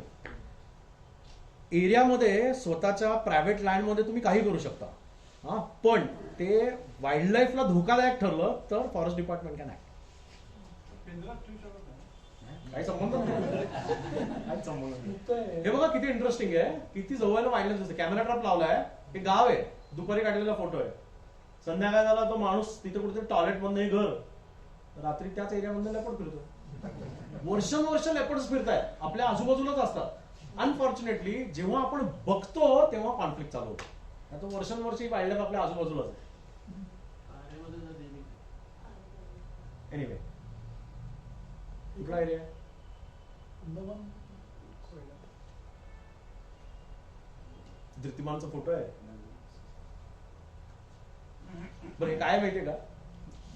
मँग्रोव्स आहेत आपल्याकडे, आहेत मँग्रोव्स कुठे? मुंबईमध्ये आहेत आणि बँगलोर, सॉरी रत्नागिरीमध्ये.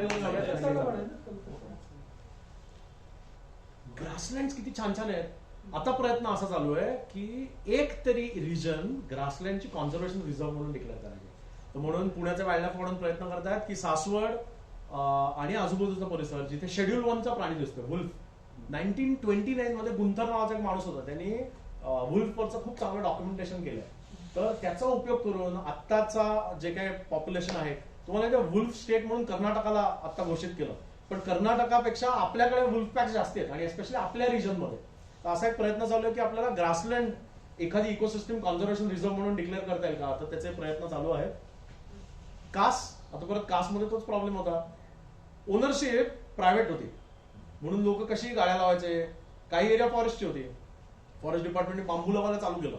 कारण काही फ्लोरा पण शेड्युल्ड असतो आणि मग त्या एरियाला फक्त एकच गडबड झाली की त्या एरियामध्ये रिस्ट्रिक्शन्स टाकताना फार वाईट प्रकारचं बांधकाम त्यांनी केलं. तिथे काहीतरी करणं गरजेचं होतं, पण ते काहीतरीच केलं म्हणजे.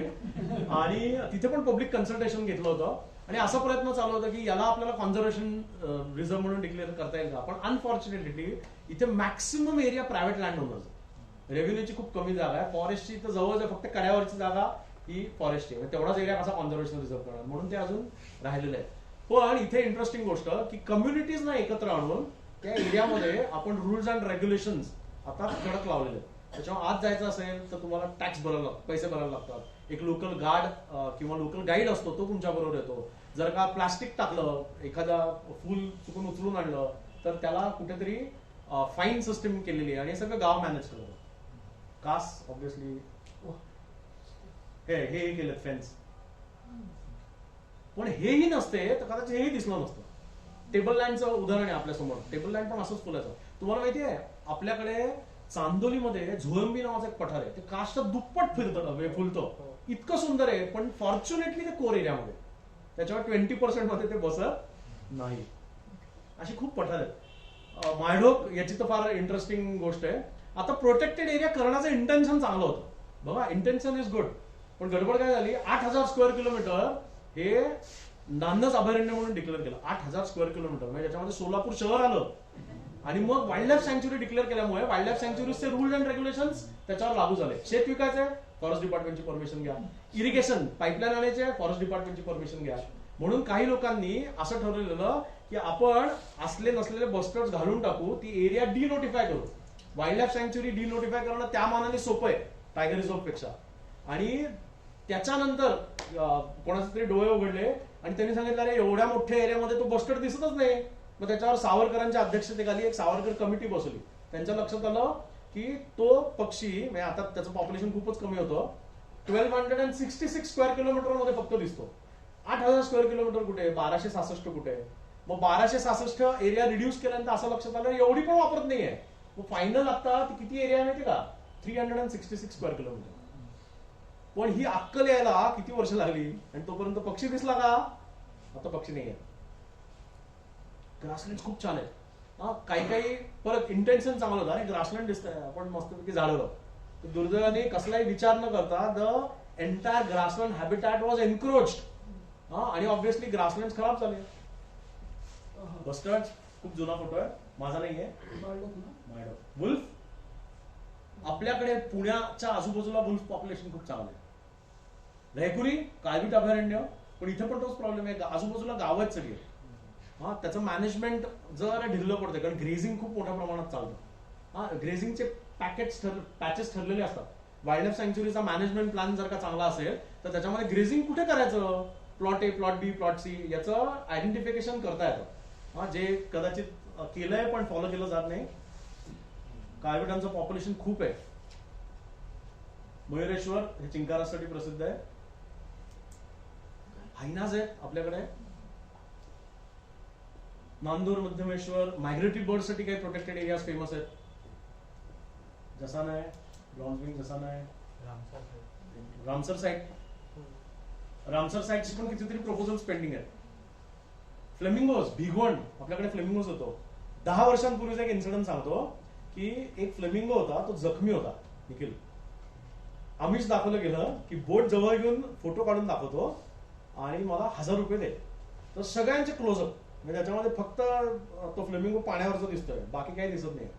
थोडं खोदून खोदून कोणीतरी विचारलं आणि मग लक्षात आलं की एक बिचारा फ्लेमिंगो जखमी होऊन 2 दिवस पाण्याच्या कडेला होता, पण त्याच्याकडे लक्ष दिलं गेलं नाही. प्रोटेक्टेड एरियाचा फायदा असा असतो की त्याला व्हेटरनरी डॉक्टरांची एक टीम जोडली असते. त्याच्यामुळे तुम्ही कुठलीही वाईल्ड लाईफ सँच्युरी, नॅशनल पार्क जर का पाहिला आता, तर त्याला एक फॉरेस्ट डिपार्टमेंटचा व्हेटरनरी सेल जोडलेला आहे. उदाहरण, तुम्ही ताडोबात गेलात तर तिथे डॉक्टर आहे, व्हेटरनरी डॉक्टर आहे, फुल टाइम डॉक्टर आहे. वेगवेगळ्या एरियाजमध्ये जर का गेलात तर तिथे जवळचे जे अॅनिमल हजबंडरीचे अधिकारी असतात त्यांच्याशी टायअप केलेलं असतं. पण जर का एरिया कुठल्याच प्रोटेक्टेड एरियामध्ये नसेल तर त्याच्याकडे दुर्लक्ष केलं जातं. हे त्याचं उत्तम उदाहरण आहे भिगवण. पण आता भिगवणमध्ये पण खूप चांगले बर्डर्स येत आहेत आणि काहीच्या काही रेकॉर्ड मिळतात. जो पक्षी इथे अपेक्षितच नाही तो पक्षी कधीतरी आपल्याला भरकटलेला इथे पाहायला मिळतोय. जायकवाडी, परत तेच, जायकवाडी वाईल्ड लाईफ सँच्युरी आहे. तुम्ही गेला असाल, जायकवाडीला गेलात का कोणी? हे एक सुंदर अभयारण्य आहे. किती लोकांनी नाव ऐकलंय? तुम्ही गवताळा ऐकलंय? औरंगाबादच्या पुढे तिथपर्यंत टायगर पोहोचलेला आहे. एकच टायगर आहे आता आणि दिसतोय. खूप सुंदर लँडस्केप आहे. नाईट लाईफ पण चांगली आहे. असं झालंय का सगळ्यांना? संपत झालंय आता. एनिवे, कळसुबे हरिश्चंद्रगड हे का दाखवतो मुद्दा म्हणून, तर बरेचसे ट्रेकर्स जात असतात. तर एवढं लक्षात ठेवा की you have entered a protected area. त्याच्यामुळे त्याचे सगळे रूल्स अँड रेग्युलेशन्स लागू होतात. याच्या पुढे कोणी ट्रेकला जात असेल तर एवढंच विचारा, वन विभागाची परमिशन आहे का. एक GR आलेला आहे नवीन, त्या GR मध्ये क्लिअर कट म्हणलंय की those who enter a protected area without tickets, म्हणजे त्यांचे जे काय परमिट्स असतात, विल बी फाईन्ड हेविली. नाही, फेन्स शक्यच नाही ना. 225, 400, ताडोबा 1700, मेळघाट 3200. फंडिंगचे पैसे सगळे संपून जातील यांचे. सातपुडा, म्हणजे आपण विदर्भात गेल्यानंतर ऑब्व्हियसली वेगवेगळ्या एरियाज आहेत.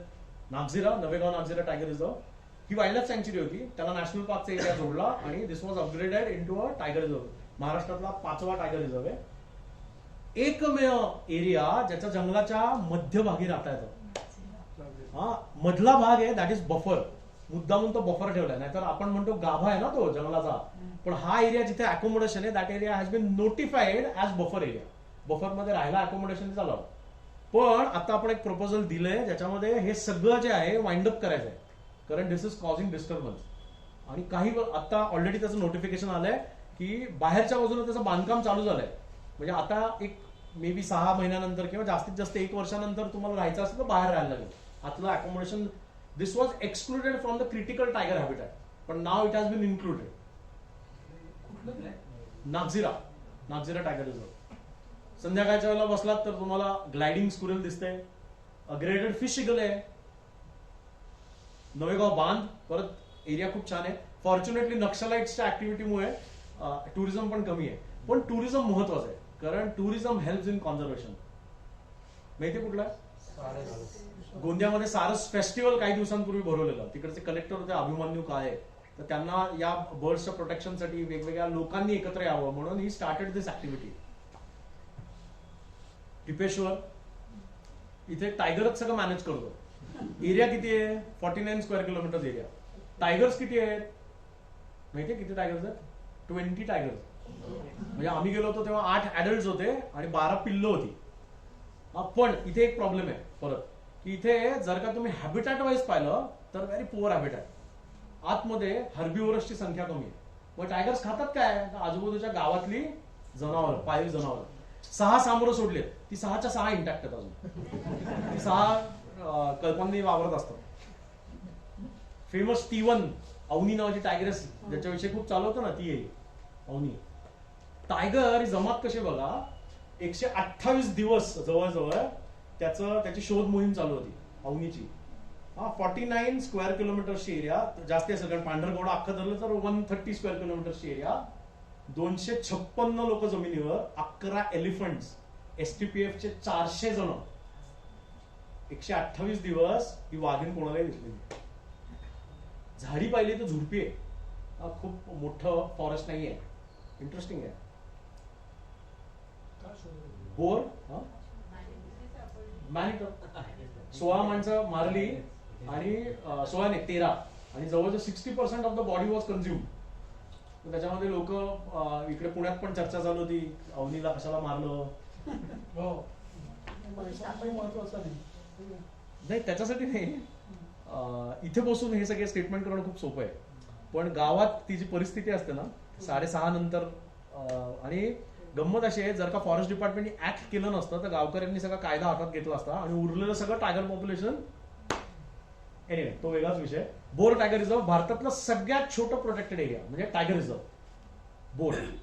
हे सॅटेलाइट याचं मॅनेजमेंट पेंच टायगर रिझर्व फक्त, खूप छोटा एरिया आहे म्हणून परत इथे पण प्रॉब्लेम होता. टायगर रिझर्व आहे पण खूपच छोटं आहे, 60 स्क्वेअर किलोमीटरचं ओरिजिनल जागा होती. मग ती 60 स्क्वेअर किलोमीटर जस्टिफाय कशी करायची, इकडे स्टेट वाईल्ड लाईफ बोर्ड लावेल पण नॅशनल वाईल्ड लाईफ बोर्डात काय होणार, म्हणून याला एक बाजू दाखवली ओल्ड बोर आणि दुसरी नवीन जागा होती ती न्यू बोर, दोघांना एकत्र केलं आणि 120 चौरस स्क्वेअर किलोमीटर तो अटॅच केलं पेंचला आणि तिथे दाखवलं की this is satellite tiger reserve of Pench. म्हणजे काय तर त्याचं फंडिंग, त्याचं पेट्रोलिंग हे सगळं पेंच टायगर रिझर्व बघतो.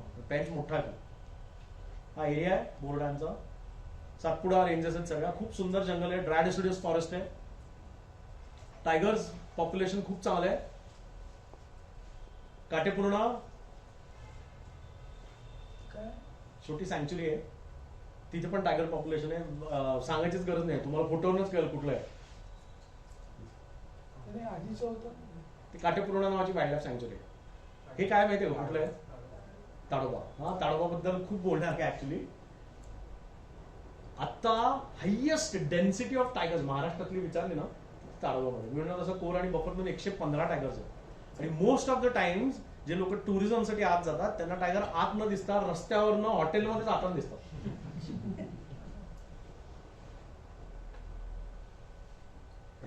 ताडोबातले फोटो आहेत. अजून एक इंटरेस्टिंग गोष्ट, इथे मगरी सोडाव्या असं कोणाला तरी वाटलं होतं म्हणून एक मगरींचं ब्रीडिंग सेंटर चालू केलं. ते इतक्या भसाभस ब्रीड झाल्या ते ब्रीडिंग सेंटर बंद केलं नंतर. लेक इज फुल ऑफ क्रोकोडाईल्स. छान तिथे nobody can assure you a tiger and that is the fun of it. Dry deciduous मध्ये करूची झाडे, खूप सुंदर लँडस्केप आहे.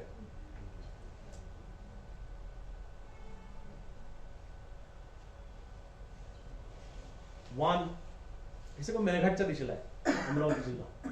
मेळघाट टायगर रिझर्व भारतातला पहिला व्याघ्र प्रकल्प. सो अजून एक इंटरेस्टिंग एरिया, प्रोटेक्टेड एरियाचा विचार केला तर पहिले फक्त 9 व्याघ्र प्रकल्प होते 1973 साली, आता 53 आहे.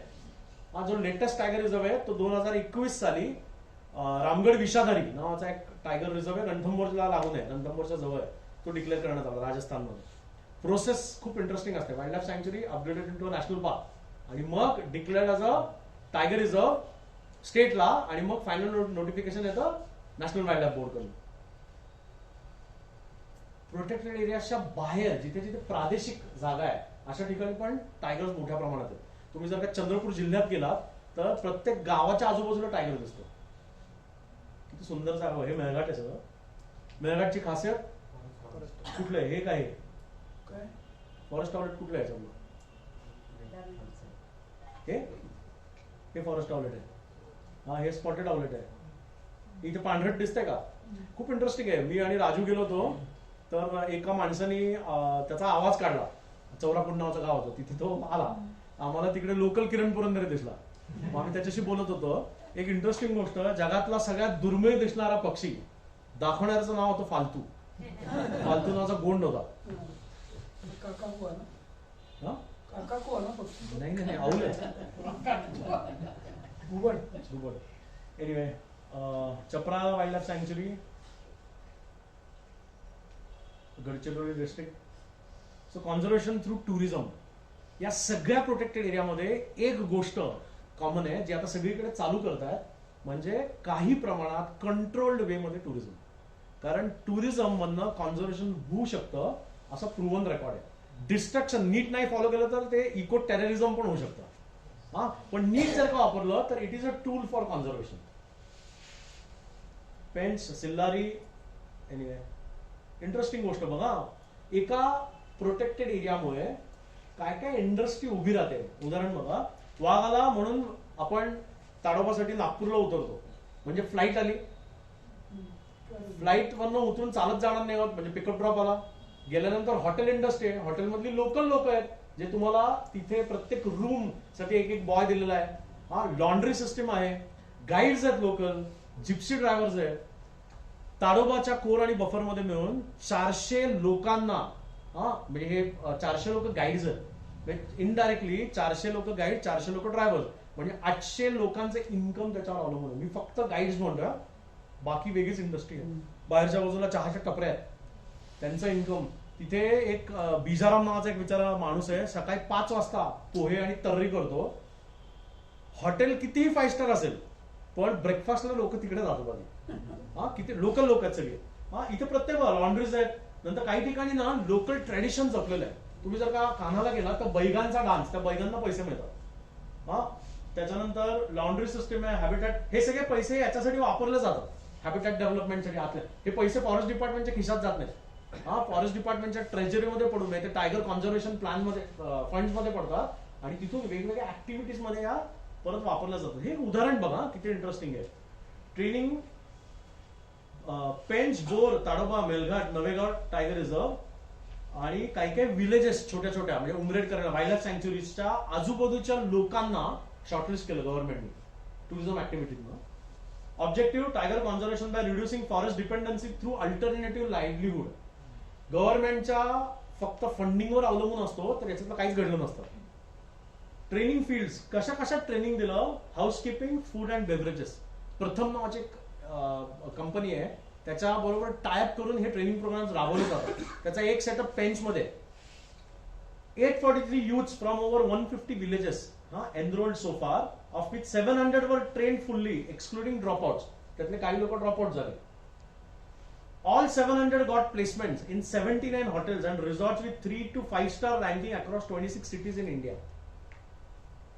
ताज मध्ये गेलो होतो आता पेंचला, माझ्याबरोबर एक VVIP होतं. त्याला सर्व करणारा जो माणूस होता ना, इंग्लिश बोलत होता.